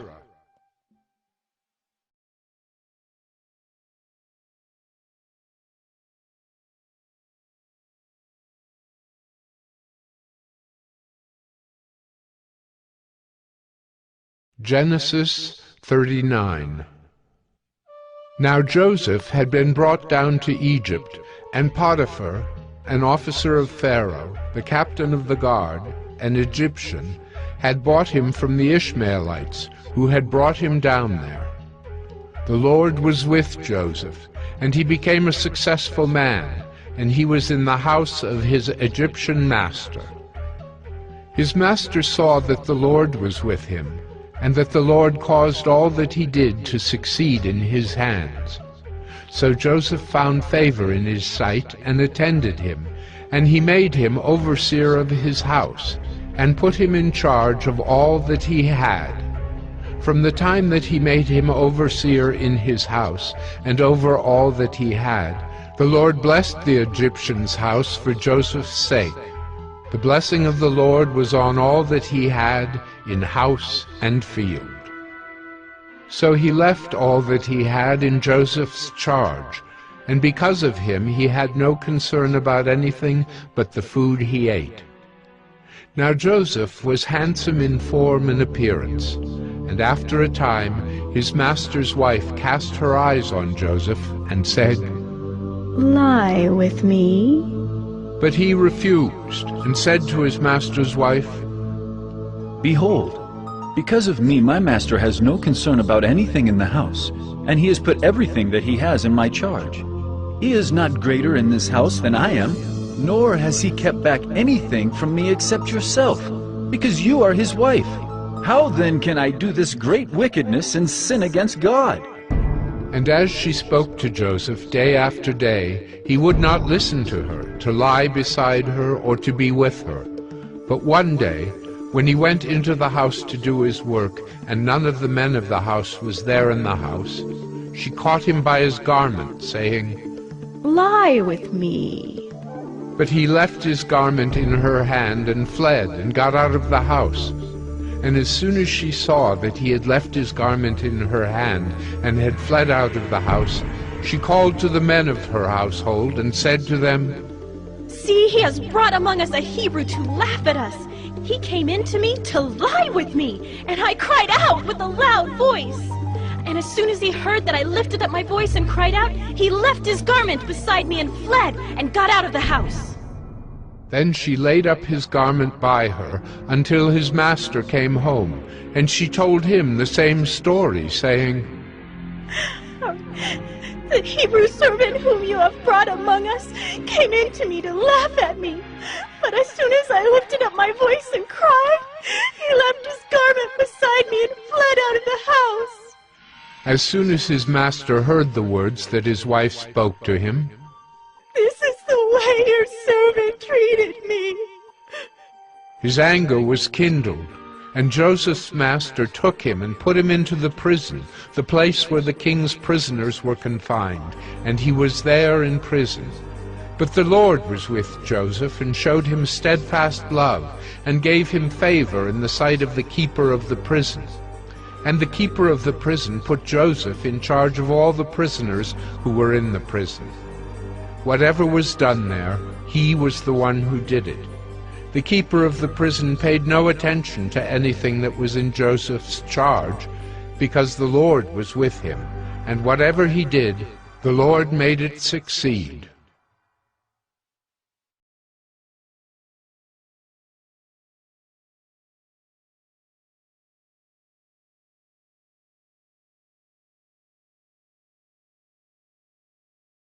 Genesis 40. Sometime after this, the cupbearer of the king of Egypt and his baker committed an offense against their lord, the king of Egypt. And Pharaoh was angry with his two officers, the chief cupbearer and the chief baker, and he put them in custody in the house of the captain of the guard, in the prison where Joseph was confined. The captain of the guard appointed Joseph to be with them, and he attended them. They continued for some time in custody, and one night they both dreamed, the cupbearer and the baker of the king of Egypt, who were confined in the prison, each his own dream, and each dream with its own interpretation. When Joseph came to them in the morning, he saw that they were troubled. So he asked Pharaoh's officers, who were with him in custody in his master's house, "Why are your faces downcast today?" They said to him, "We have had dreams, and there is no one to interpret them." And Joseph said to them, "Do not interpretations belong to God? Please, tell them to me." So the chief cupbearer told his dream to Joseph and said to him, "In my dream there was a vine before me, and on the vine there were 3 branches. As soon as it budded, its blossoms shot forth, and the clusters ripened into grapes. Pharaoh's cup was in my hand, and I took the grapes and pressed them into Pharaoh's cup, and placed the cup in Pharaoh's hand." Then Joseph said to him, "This is its interpretation. The 3 branches are 3 days. In 3 days Pharaoh will lift up your head and restore you to your office, and you shall place Pharaoh's cup in his hand as formerly, when you were his cupbearer. Only remember me when it is well with you, and please do me the kindness to mention me to Pharaoh, and so get me out of this house. For I was indeed stolen out of the land of the Hebrews, and here also I have done nothing that they should put me into the pit." When the chief baker saw that the interpretation was favorable, he said to Joseph, "I also had a dream. There were 3 cake baskets on my head, and in the uppermost basket there were all sorts of baked food for Pharaoh. But the birds were eating it out of the basket on my head." And Joseph answered and said, "This is its interpretation. The 3 baskets are 3 days. In 3 days Pharaoh will lift up your head from you and hang you on a tree, and the birds will eat the flesh from you. On the 3rd day, which was Pharaoh's birthday, he made a feast for all his servants, and lifted up the head of the chief cupbearer and the head of the chief baker among his servants. He restored the chief cupbearer to his position, and he placed the cup in Pharaoh's hand. But he hanged the chief baker, as Joseph had interpreted to them. Yet the chief cupbearer did not remember Joseph, but forgot him.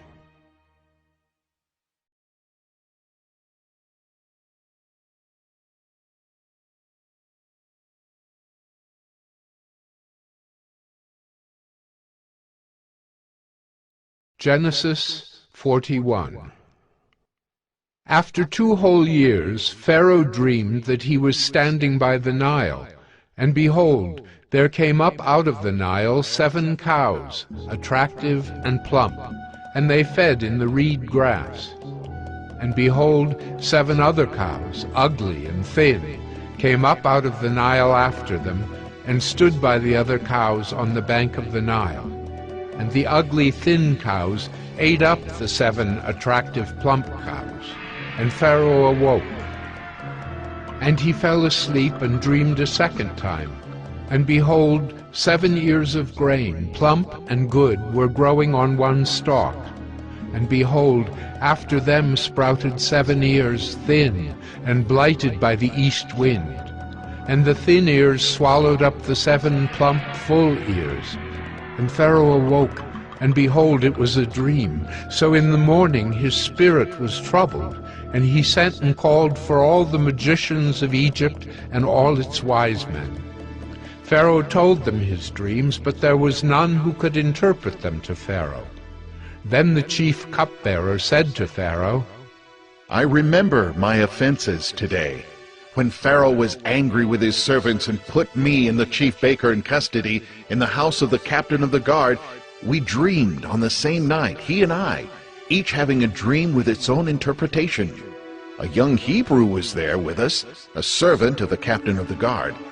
When we told him, he interpreted our dreams to us, giving an interpretation to each man according to his dream. And as he interpreted to us, so it came about. I was restored to my office, and the baker was hanged. Then Pharaoh sent and called Joseph, and they quickly brought him out of the pit.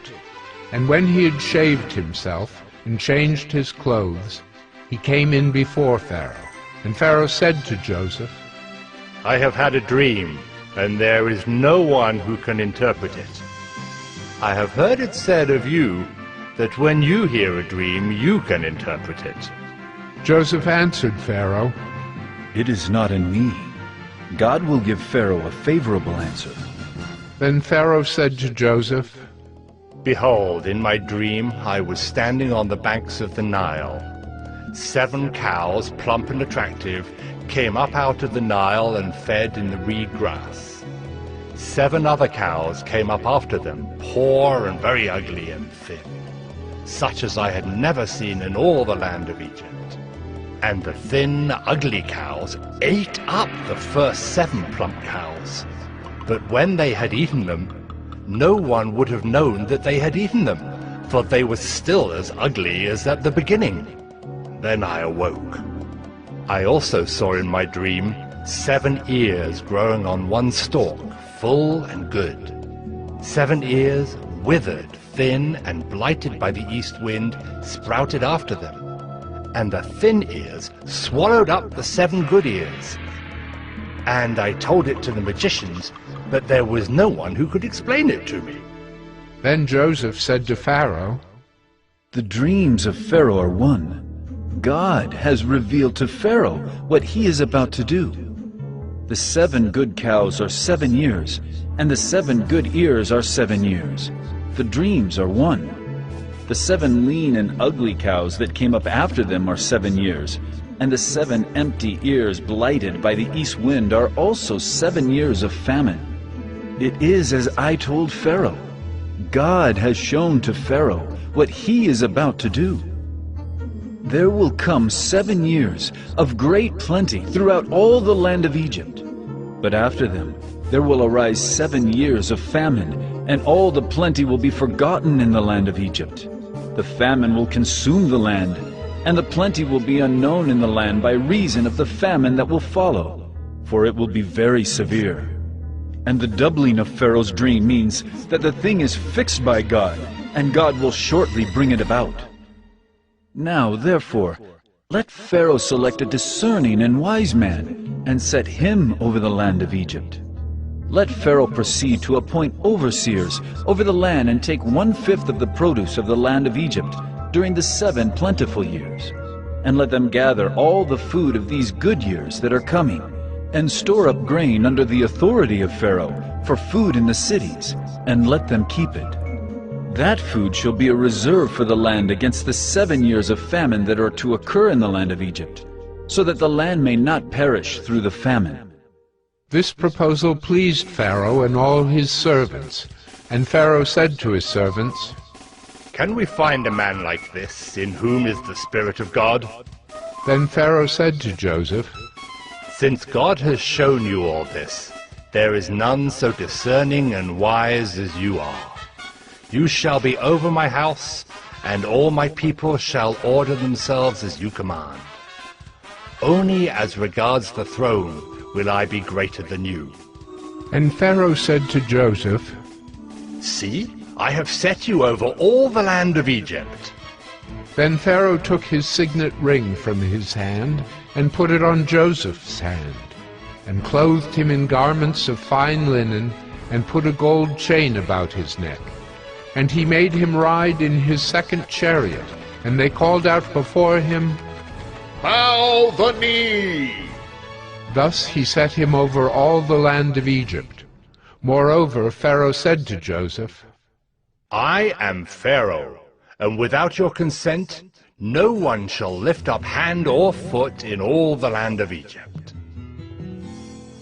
And Pharaoh called Joseph's name Zaphanath-Paneah, and he gave him in marriage Asenath, the daughter of Potiphera, priest of On. So Joseph went out over the land of Egypt. Joseph was 30 years old when he entered the service of Pharaoh, king of Egypt. And Joseph went out from the presence of Pharaoh and went through all the land of Egypt. During the 7 plentiful years the earth produced abundantly, and he gathered up all the food of these 7 years, which occurred in the land of Egypt, and put the food in the cities.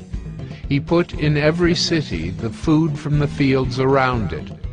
And Joseph stored up grain in great abundance, like the sand of the sea, until he ceased to measure it, for it could not be measured. Before the year of famine came, 2 sons were born to Joseph. Asenath, the daughter of Potiphera, priest of On, bore them to him. Joseph called the name of the firstborn Manasseh. "For," he said, "God has made me forget all my hardship and all my father's house." The name of the second he called Ephraim.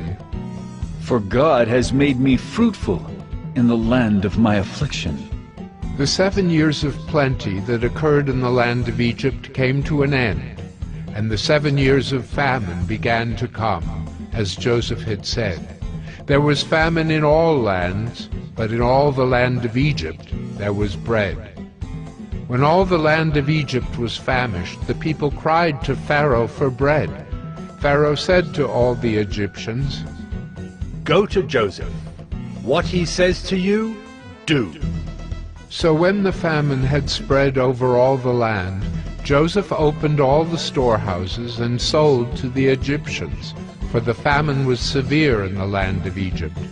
Moreover, all the earth came to Egypt to Joseph to buy grain, because the famine was severe over all the earth.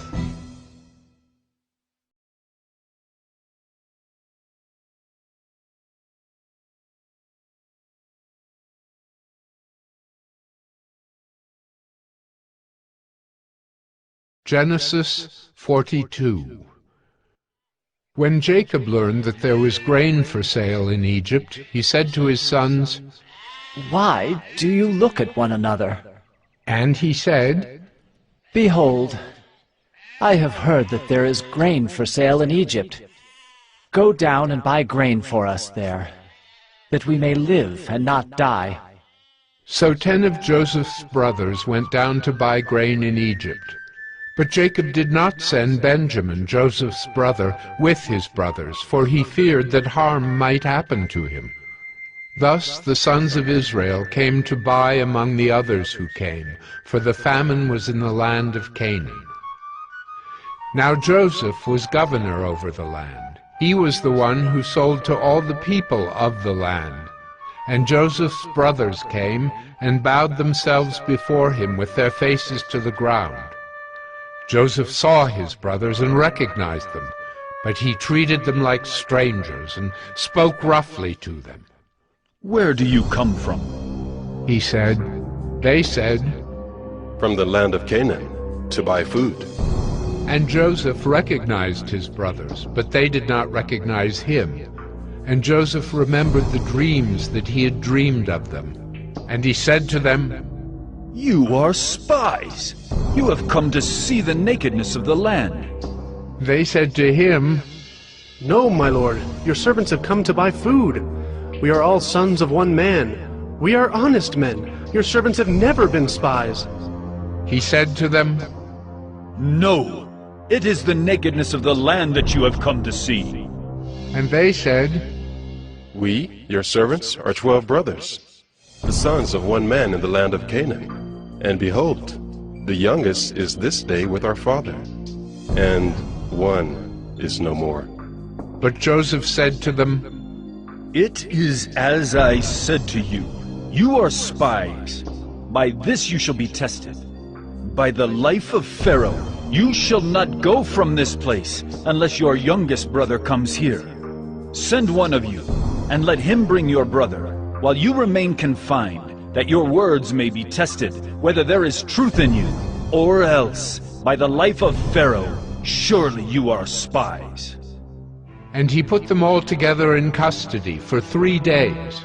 On the 3rd day Joseph said to them, Do this, and you will live, for I fear God. If you are honest men, let one of your brothers remain confined, where you are in custody, and let the rest go and carry grain for the famine of your households. And bring your youngest brother to me, so your words will be verified, and you shall not die. And they did so. Then they said to one another, In truth we are guilty concerning our brother, in that we saw the distress of his soul, when he begged us and we did not listen. That is why this distress has come upon us. And Reuben answered them, Did I not tell you not to sin against the boy? But you did not listen. So now there comes a reckoning for his blood. They did not know that Joseph understood them, for there was an interpreter between them. Then he turned away from them and wept. And he returned to them and spoke to them. And he took Simeon from them and bound him before their eyes. And Joseph gave orders to fill their bags with grain, and to replace every man's money in his sack, and to give them provisions for the journey. This was done for them. Then they loaded their donkeys with their grain and departed. And as one of them opened his sack to give his donkey fodder at the lodging place, he saw his money in the mouth of his sack. He said to his brothers, My money has been put back. Here it is in the mouth of my sack. At this, their hearts failed them, and they turned trembling to one another, saying, What is this that God has done to us? When they came to Jacob their father in the land of Canaan, they told him all that had happened to them, saying, The man, the lord of the land, spoke roughly to us and took us to be spies of the land. But we said to him, We are honest men. We have never been spies. We are 12 brothers, sons of our father. One is no more, and the youngest is this day with our father in the land of Canaan. Then the man, the lord of the land, said to us, By this I shall know that you are honest men. Leave one of your brothers with me, and take grain for the famine of your households, and go your way. Bring your youngest brother to me, Then I shall know that you are not spies, but honest men, and I will deliver your brother to you, and you shall trade in the land. As they emptied their sacks, behold, every man's bundle of money was in his sack. And when they and their father saw their bundles of money, they were afraid. And Jacob their father said to them, You have bereaved me of my children. Joseph is no more, and Simeon is no more. And now you would take Benjamin? All this has come against me. Then Reuben said to his father, Kill my 2 sons if I do not bring him back to you. Put him in my hands, and I will bring him back to you. But he said, My son shall not go down with you, for his brother is dead, and he is the only one left. If harm should happen to him on the journey that you are to make, you would bring down my gray hairs with sorrow to Sheol.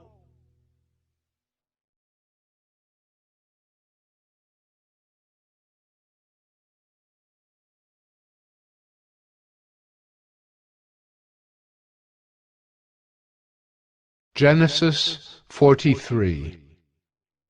Now the famine was severe in the land, and when they had eaten the grain that they had brought from Egypt, their father said to them, Go again, buy us a little food.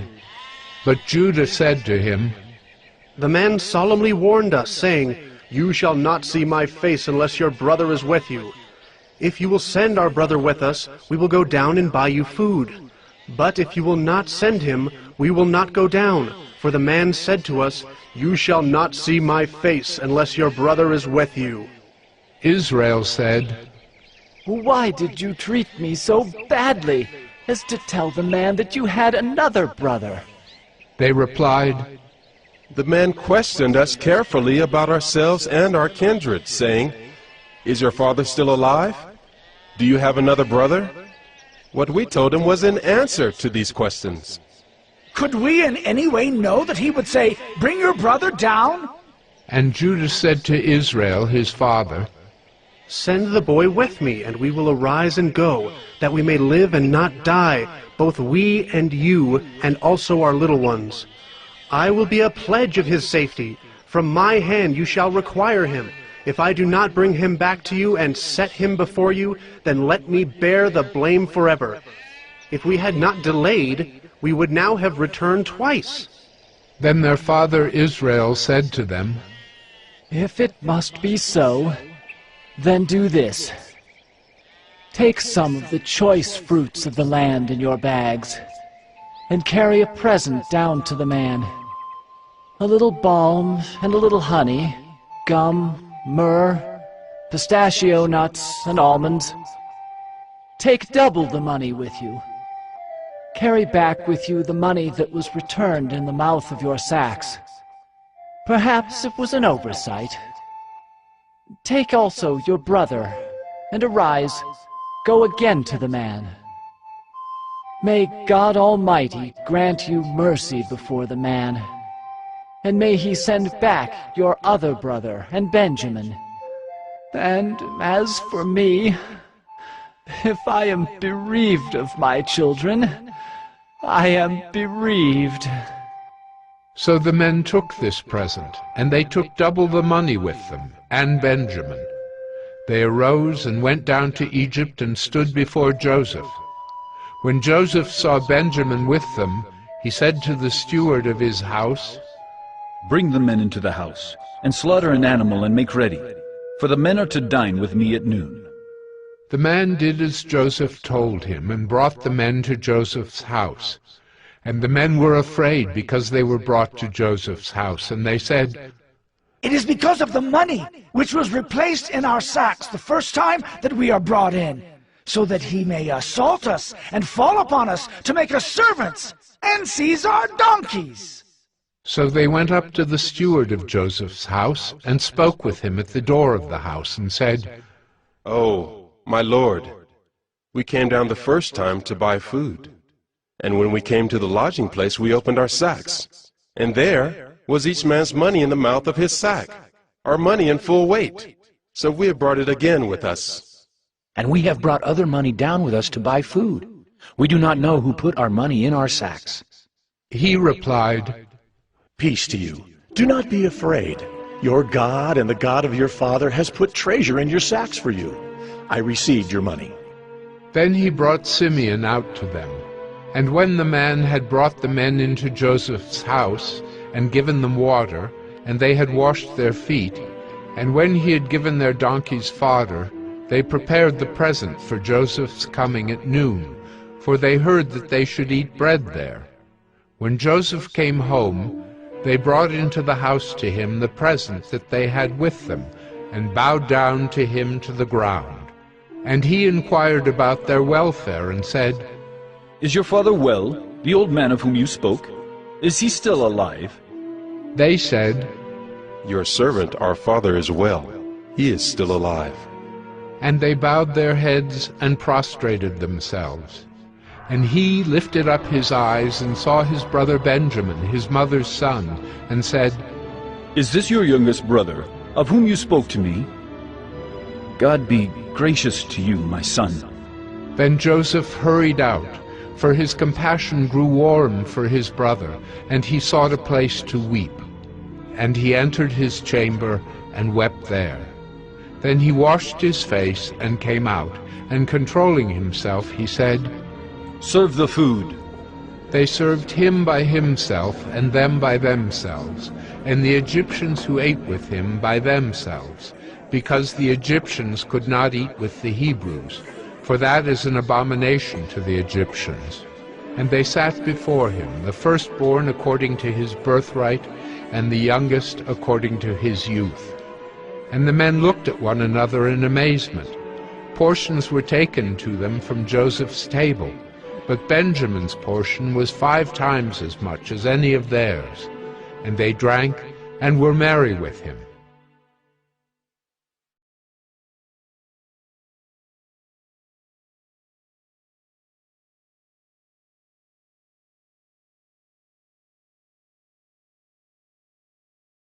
Genesis 44.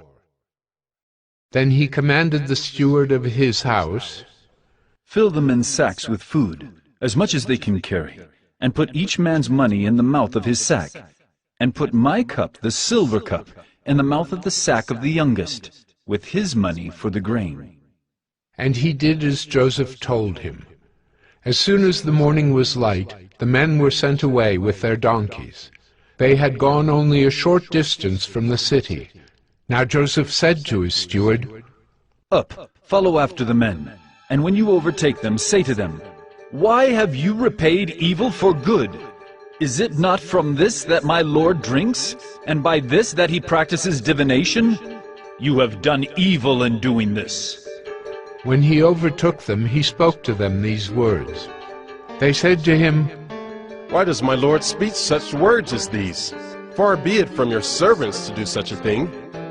Behold, the money that we found in the mouths of our sacks we brought back to you from the land of Canaan. How then could we steal silver or gold from your Lord's house? Whichever of your servants is found with it shall die, and we also will be my Lord's servants. He said, Let it be as you say. He who is found with it shall be my servant, and the rest of you shall be innocent. Then each man quickly lowered his sack to the ground, and each man opened his sack. And he searched, beginning with the eldest and ending with the youngest. And the cup was found in Benjamin's sack. Then they tore their clothes, and every man loaded his donkey, and they returned to the city. When Judah and his brothers came to Joseph's house, he was still there. They fell before him to the ground. Joseph said to them, What deed is this that you have done? Do you not know that a man like me can indeed practice divination? And Judah said, What shall we say to my Lord? What shall we speak? Or how can we clear ourselves? God has found out the guilt of your servants. Behold, we are my Lord's servants, both we and he also in whose hand the cup has been found. But he said, Far be it from me that I should do so. Only the man in whose hand the cup was found shall be my servant. But as for you, go up in peace to your father." Then Judah went up to him and said, "Oh, my lord, please let your servant speak a word in my lord's ears, and let not your anger burn against your servant, for you are like Pharaoh himself. My lord asked his servant, saying, 'Have you a father or a brother?' And we said to my lord, 'We have a father, an old man, and a young brother, the child of his old age. His brother is dead, and he alone is left of his mother's children, and his father loves him.' Then you said to your servants, 'Bring him down to me, that I may set my eyes on him.' We said to my lord, 'The boy cannot leave his father, for if he should leave his father would die.' Then you said to your servants, 'Unless your youngest brother comes down with you, you shall not see my face again.' When we went back to your servant my father, we told him the words of my lord. And when our father said, 'Go again, buy us a little food,' we said, 'We cannot go down. If our youngest brother goes with us, then we will go down. For we cannot see the man's face unless our youngest brother is with us.' Then your servant my father said to us, 'You know that my wife bore me 2 sons. One left me, and I said, Surely he has been torn to pieces, and I have never seen him since. If you take this one also from me, and harm happens to him, you will bring down my gray hairs in evil to Sheol. Now therefore, as soon as I come to your servant my father, and the boy is not with us, then as his life is bound up in the boy's life, as soon as he sees that the boy is not with us, he will die, and your servants will bring down the gray hairs of your servant our father with sorrow to Sheol. For your servant became a pledge of safety for the boy to my father, saying, If I do not bring him back to you, then I shall bear the blame before my father all my life. Now therefore, please let your servant remain instead of the boy as a servant to my lord, and let the boy go back with his brothers. For how can I go back to my father if the boy is not with me? I fear to see the evil that would find my father."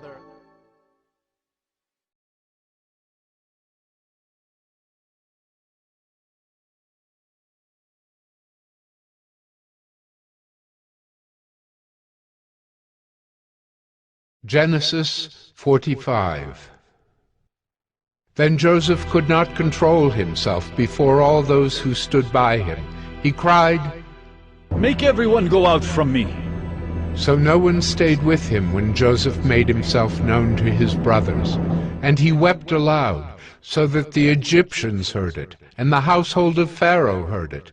And Joseph said to his brothers, "I am Joseph. Is my father still alive?" But his brothers could not answer him, for they were dismayed at his presence. So Joseph said to his brothers, "Come near to me, please." And they came near, and he said, "I am your brother, Joseph, whom you sold into Egypt. And now, do not be distressed or angry with yourselves, because you sold me here. For God sent me before you to preserve life. For the famine has been in the land these 2 years, and there are yet 5 years in which there will be neither plowing nor harvest. And God sent me before you to preserve for you a remnant on earth, and to keep alive for you many survivors. So it was not you who sent me here, but God. He has made me a father to Pharaoh, and lord of all his house, and ruler over all the land of Egypt. Hurry and go up to my father and say to him, 'Thus says your son, Joseph, God has made me lord of all Egypt. Come down to me, do not tarry. You shall dwell in the land of Goshen, and you shall be near me, you and your children and your children's children, and your flocks, your herds, and all that you have. There I will provide for you, for there are yet 5 years of famine to come, so that you and your household and all that you have do not come to poverty. And now your eyes see, and the eyes of my brother Benjamin see, that it is my mouth that speaks to you. You must tell my father of all my honor in Egypt, and of all that you have seen. Hurry, and bring my father down here. Then he fell upon his brother Benjamin's neck and wept, and Benjamin wept upon his neck. And he kissed all his brothers and wept upon them. After that, his brothers talked with him. When the report was heard in Pharaoh's house, Joseph's brothers have come. It pleased Pharaoh and his servants, and Pharaoh said to Joseph, Say to your brothers, do this. Load your beasts and go back to the land of Canaan, and take your father and your households, and come to me, and I will give you the best of the land of Egypt, and you shall eat the fat of the land. And you, Joseph, are commanded to say, do this. Take wagons from the land of Egypt for your little ones and for your wives, and bring your father and come. Have no concern for your goods, for the best of all the land of Egypt is yours. The sons of Israel did so, and Joseph gave them wagons according to the command of Pharaoh, and gave them provisions for the journey. To each and all of them he gave a change of clothes. But to Benjamin he gave 300 shekels of silver and 5 changes of clothes. To his father he sent as follows: 10 donkeys loaded with the good things of Egypt, and 10 female donkeys loaded with grain, bread, and provision for his father on the journey. Then he sent his brothers away, and as they departed he said to them, Do not quarrel on the way. So they went up out of Egypt and came to the land of Canaan, to their father Jacob. And they told him, Joseph is still alive, and he is ruler over all the land of Egypt. And his heart became numb, for he did not believe them. But when they told him all the words of Joseph, which he had said to them, and when he saw the wagons that Joseph had sent to carry him, the spirit of their father Jacob revived. And Israel said, It is enough! Joseph, my son, is still alive! I will go and see him before I die.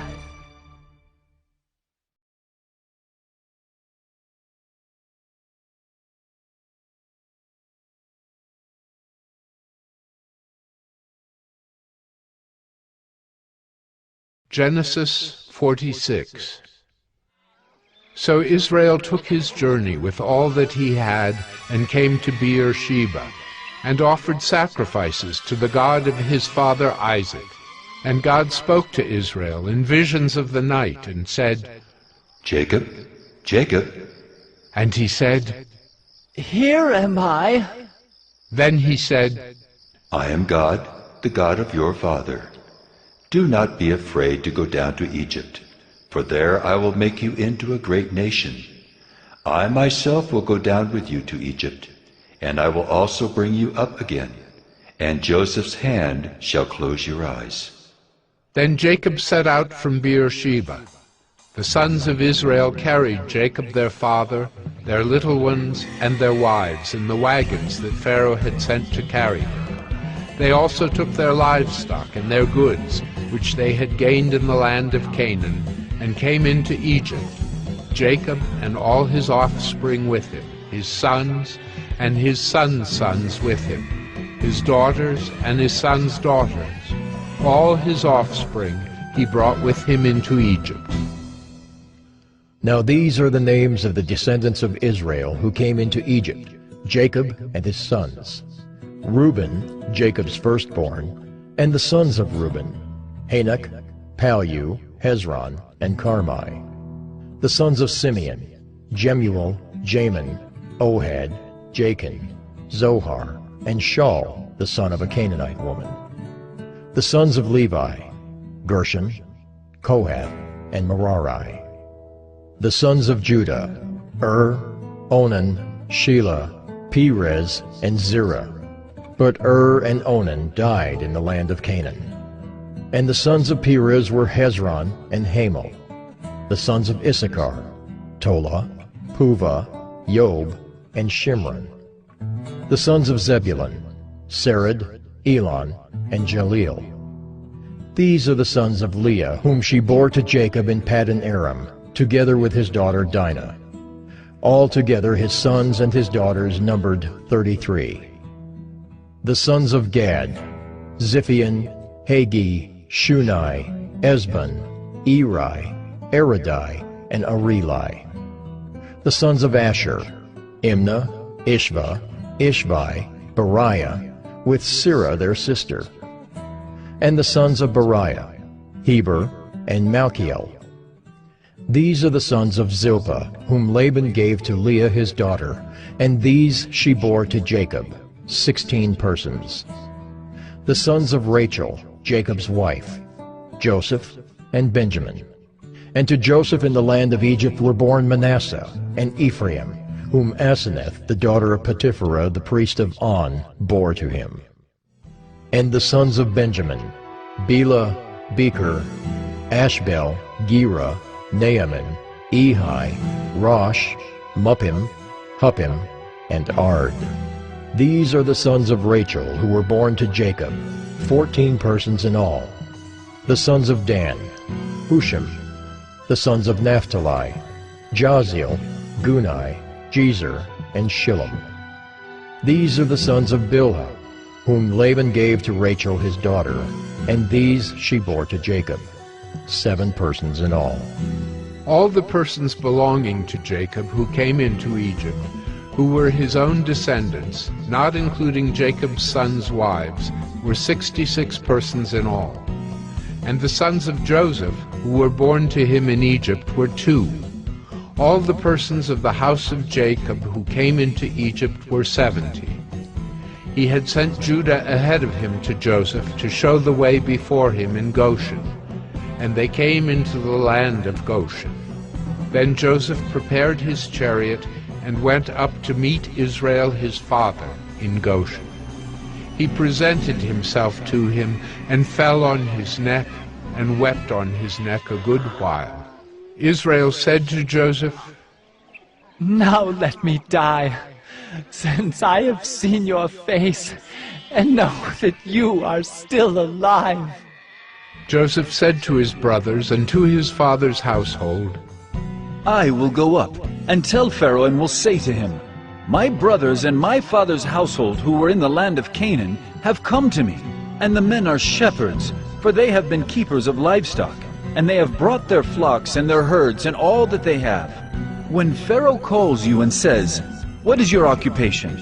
You shall say, Your servants have been keepers of livestock from our youth, even until now, both we and our fathers, in order that you may dwell in the land of Goshen. For every shepherd is an abomination to the Egyptians.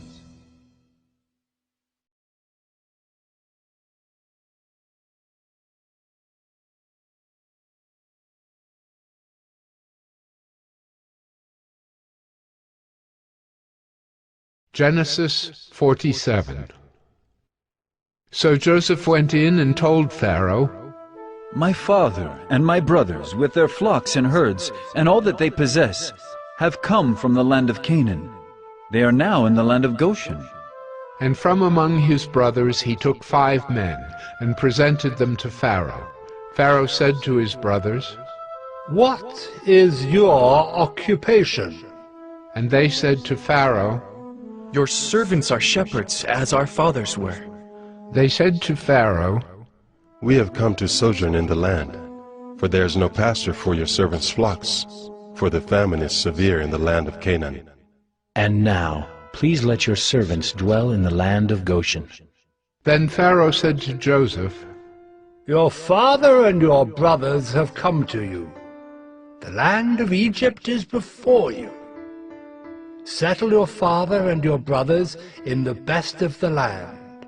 Let them settle in the land of Goshen, and if you know any able men among them, put them in charge of my livestock. Then Joseph brought in Jacob his father, and stood him before Pharaoh. And Jacob blessed Pharaoh. And Pharaoh said to Jacob, How many are the days of the years of your life? And Jacob said to Pharaoh, The days of the years of my sojourning are 130 years. Few and evil have been the days of the years of my life, and they have not attained to the days of the years of the life of my fathers, in the days of their sojourning. And Jacob blessed Pharaoh and went out from the presence of Pharaoh. Then Joseph settled his father and his brothers, and gave them a possession in the land of Egypt, in the best of the land, in the land of Ramesses, as Pharaoh had commanded. And Joseph provided his father, his brothers, and all his father's household with food, according to the number of their dependents. Now there was no food in all the land, for the famine was very severe, so that the land of Egypt and the land of Canaan languished by reason of the famine.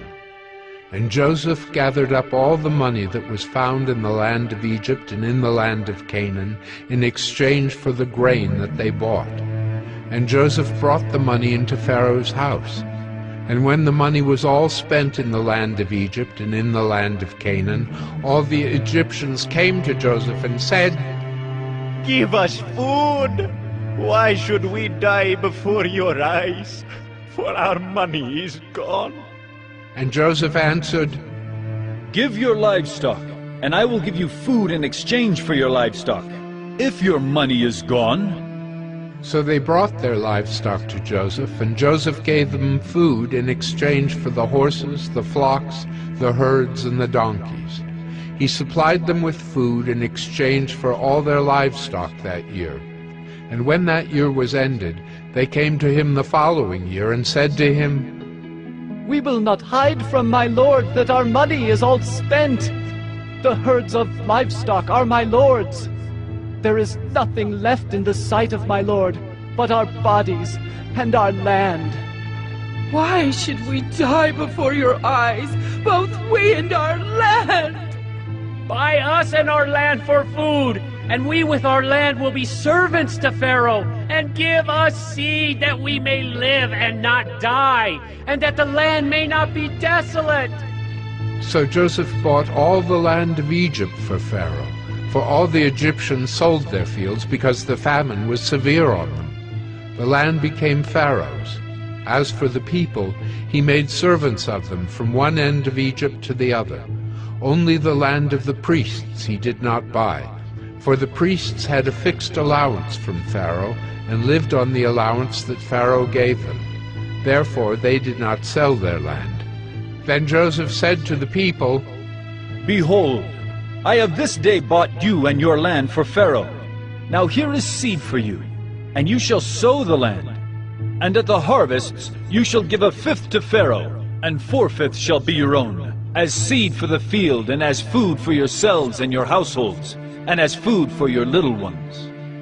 And they said, "You have saved our lives! May it please my lord, we will be servants to Pharaoh!"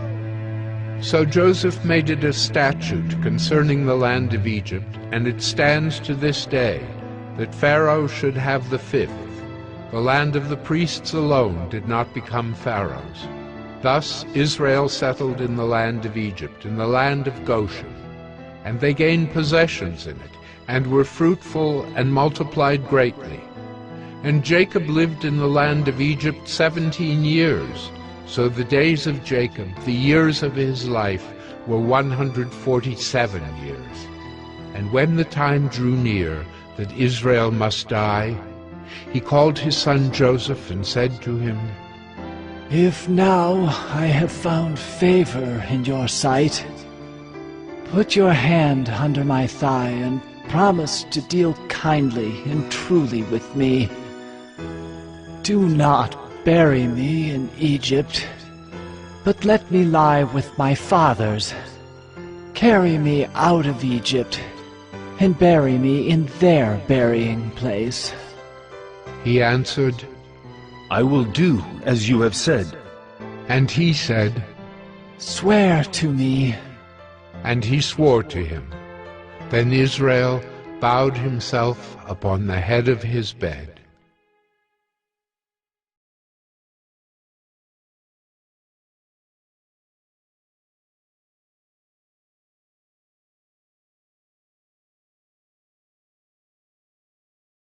Genesis 48. After this, Joseph was told, "Behold, your father is ill." So he took with him his 2 sons, Manasseh and Ephraim, and it was told to Jacob, "Your son Joseph has come to you." Then Israel summoned his strength and sat up in bed.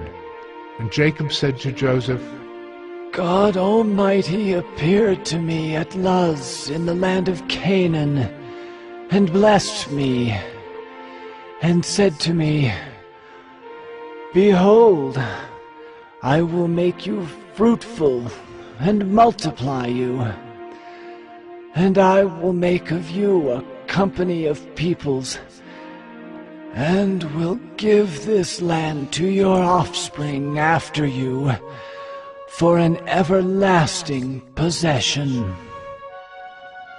And now your 2 sons, who were born to you in the land of Egypt before I came to you in Egypt, are mine.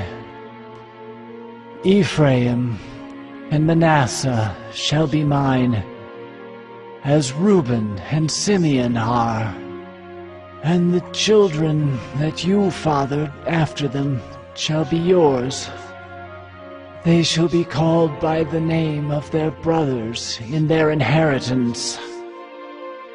As for me, when I came from Paddan, to my sorrow, Rachel died in the land of Canaan on the way, when there was still some distance to go to Ephrath, and I buried her there on the way to Ephrath.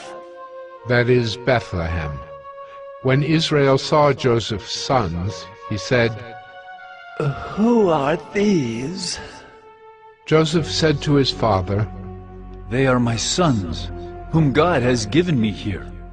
And he said, Bring them to me, please, that I may bless them. Now the eyes of Israel were dim with age, so that he could not see. So Joseph brought them near him, and he kissed them and embraced them. And Israel said to Joseph, I never expected to see your face, and behold, God has let me see your offspring also. Then Joseph removed them from his knees, and he bowed himself with his face to the earth. And Joseph took them both, Ephraim in his right hand toward Israel's left hand, and Manasseh in his left hand toward Israel's right hand, and brought them near him. And Israel stretched out his right hand and laid it on the head of Ephraim, who was the younger, and his left hand on the head of Manasseh, crossing his hands, for Manasseh was the firstborn. And he blessed Joseph and said, The God before whom my fathers Abraham and Isaac walked, the God who has been my shepherd all my life long to this day, the angel who has redeemed me from all evil, bless the boys, and in them let my name be carried on, and the name of my fathers Abraham and Isaac, and let them grow into a multitude in the midst of the earth. When Joseph saw that his father laid his right hand on the head of Ephraim, it displeased him, and he took his father's hand to move it from Ephraim's head to Manasseh's head. And Joseph said to his father, Not this way, my father, since this one is the firstborn. Put your right hand on his head. But his father refused and said, I know, my son, I know. He also shall become a people, and he also shall be great. Nevertheless, His younger brother shall be greater than he, and his offspring shall become a multitude of nations. So he blessed them that day, saying, By you, Israel, will pronounce blessings, saying, God, make you as Ephraim and as Manasseh. Thus he put Ephraim before Manasseh. Then Israel said to Joseph, Behold, I am about to die, but God will be with you, and will bring you again to the land of your fathers. Moreover, I have given to you, rather than to your brothers, one mountain slope that I took from the hand of the Amorites with my sword and with my bow.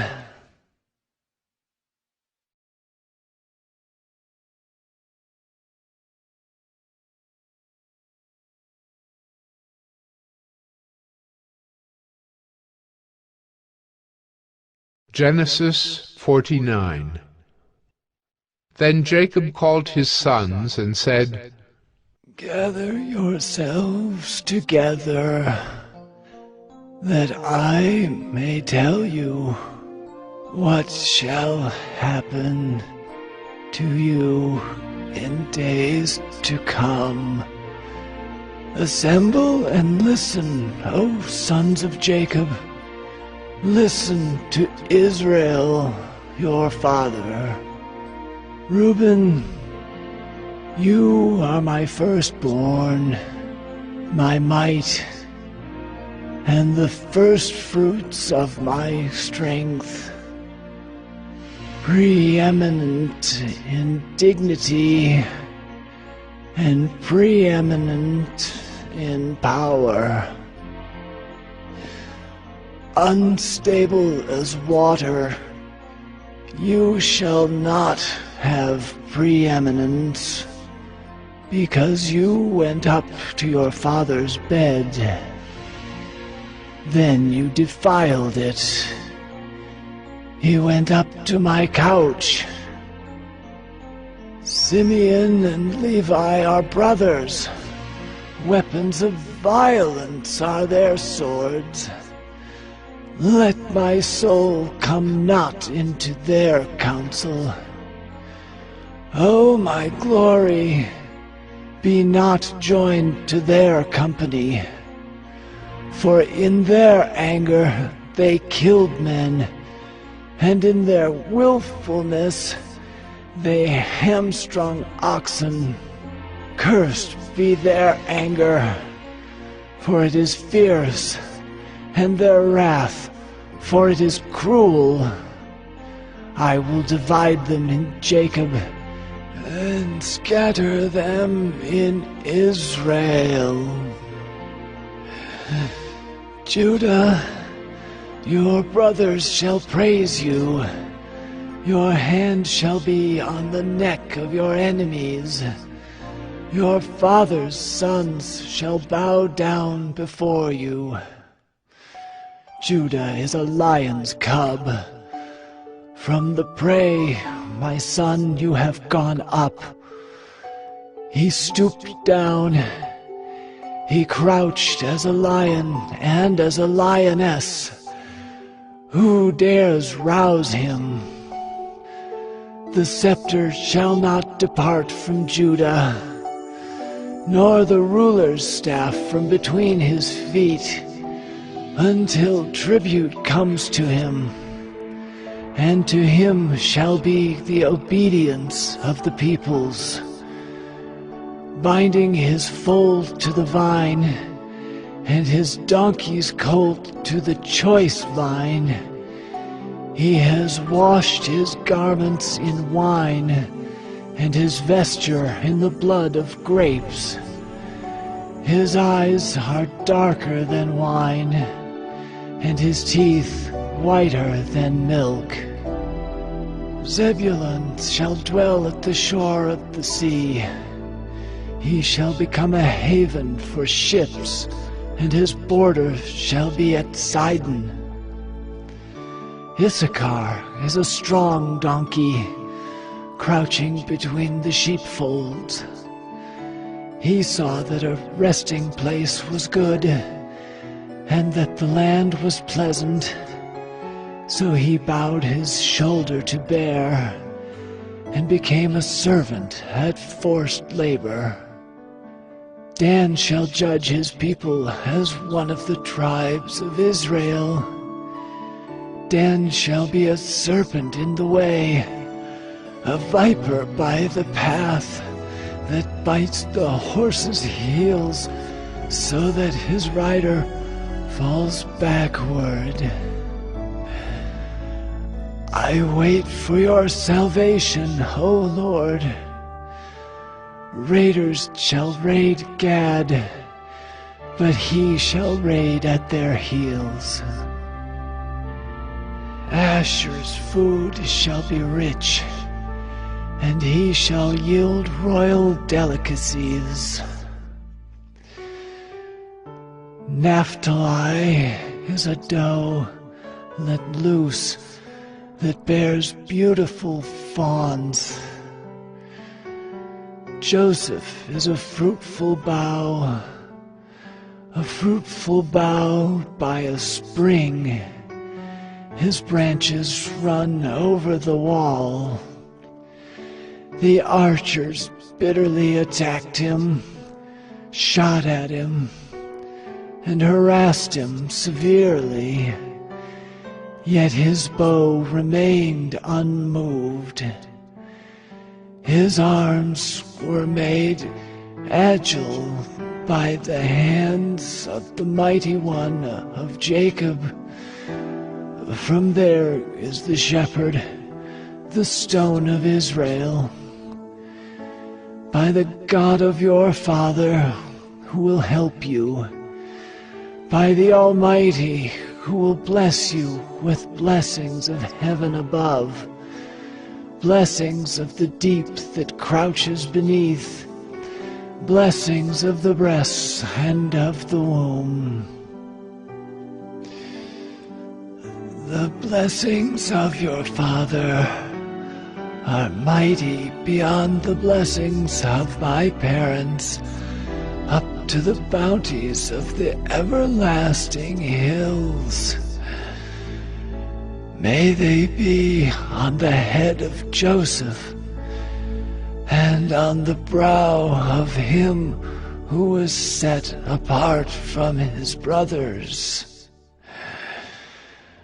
Benjamin is a ravenous wolf, in the morning devouring the prey, and at evening dividing the spoil. All these are the 12 tribes of Israel. This is what their father said to them as he blessed them, blessing each with the blessing suitable to him.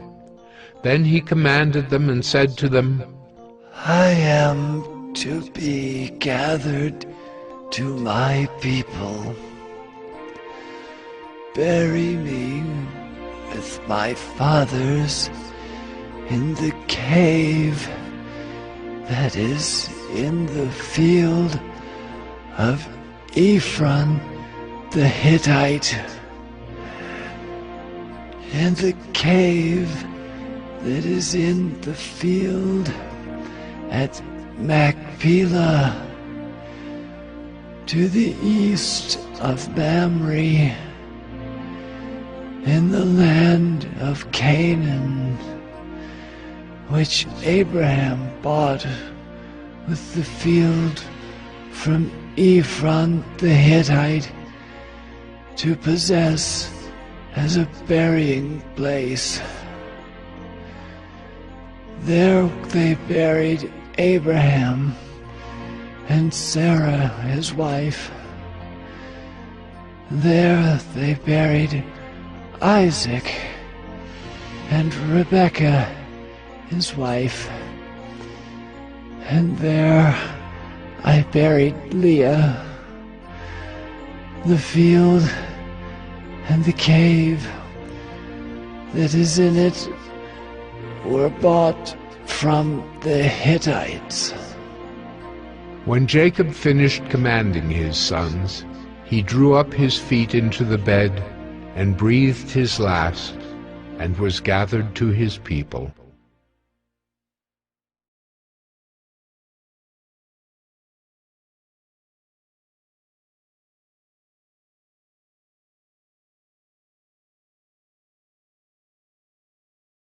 Genesis 50. Then Joseph fell on his father's face and wept over him and kissed him. And Joseph commanded his servants the physicians to embalm his father. So the physicians embalmed Israel. 40 days were required for it, for that is how many are required for embalming. And the Egyptians wept for him 70 days. And when the days of weeping for him were past, Joseph spoke to the household of Pharaoh, saying, If now I have found favor in your eyes, please speak in the ears of Pharaoh, saying, My father made me swear, saying, I am about to die. In my tomb that I hewed out for myself in the land of Canaan, there shall you bury me.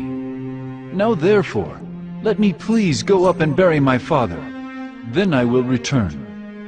And Pharaoh answered, Go up and bury your father as he made you swear. So Joseph went up to bury his father.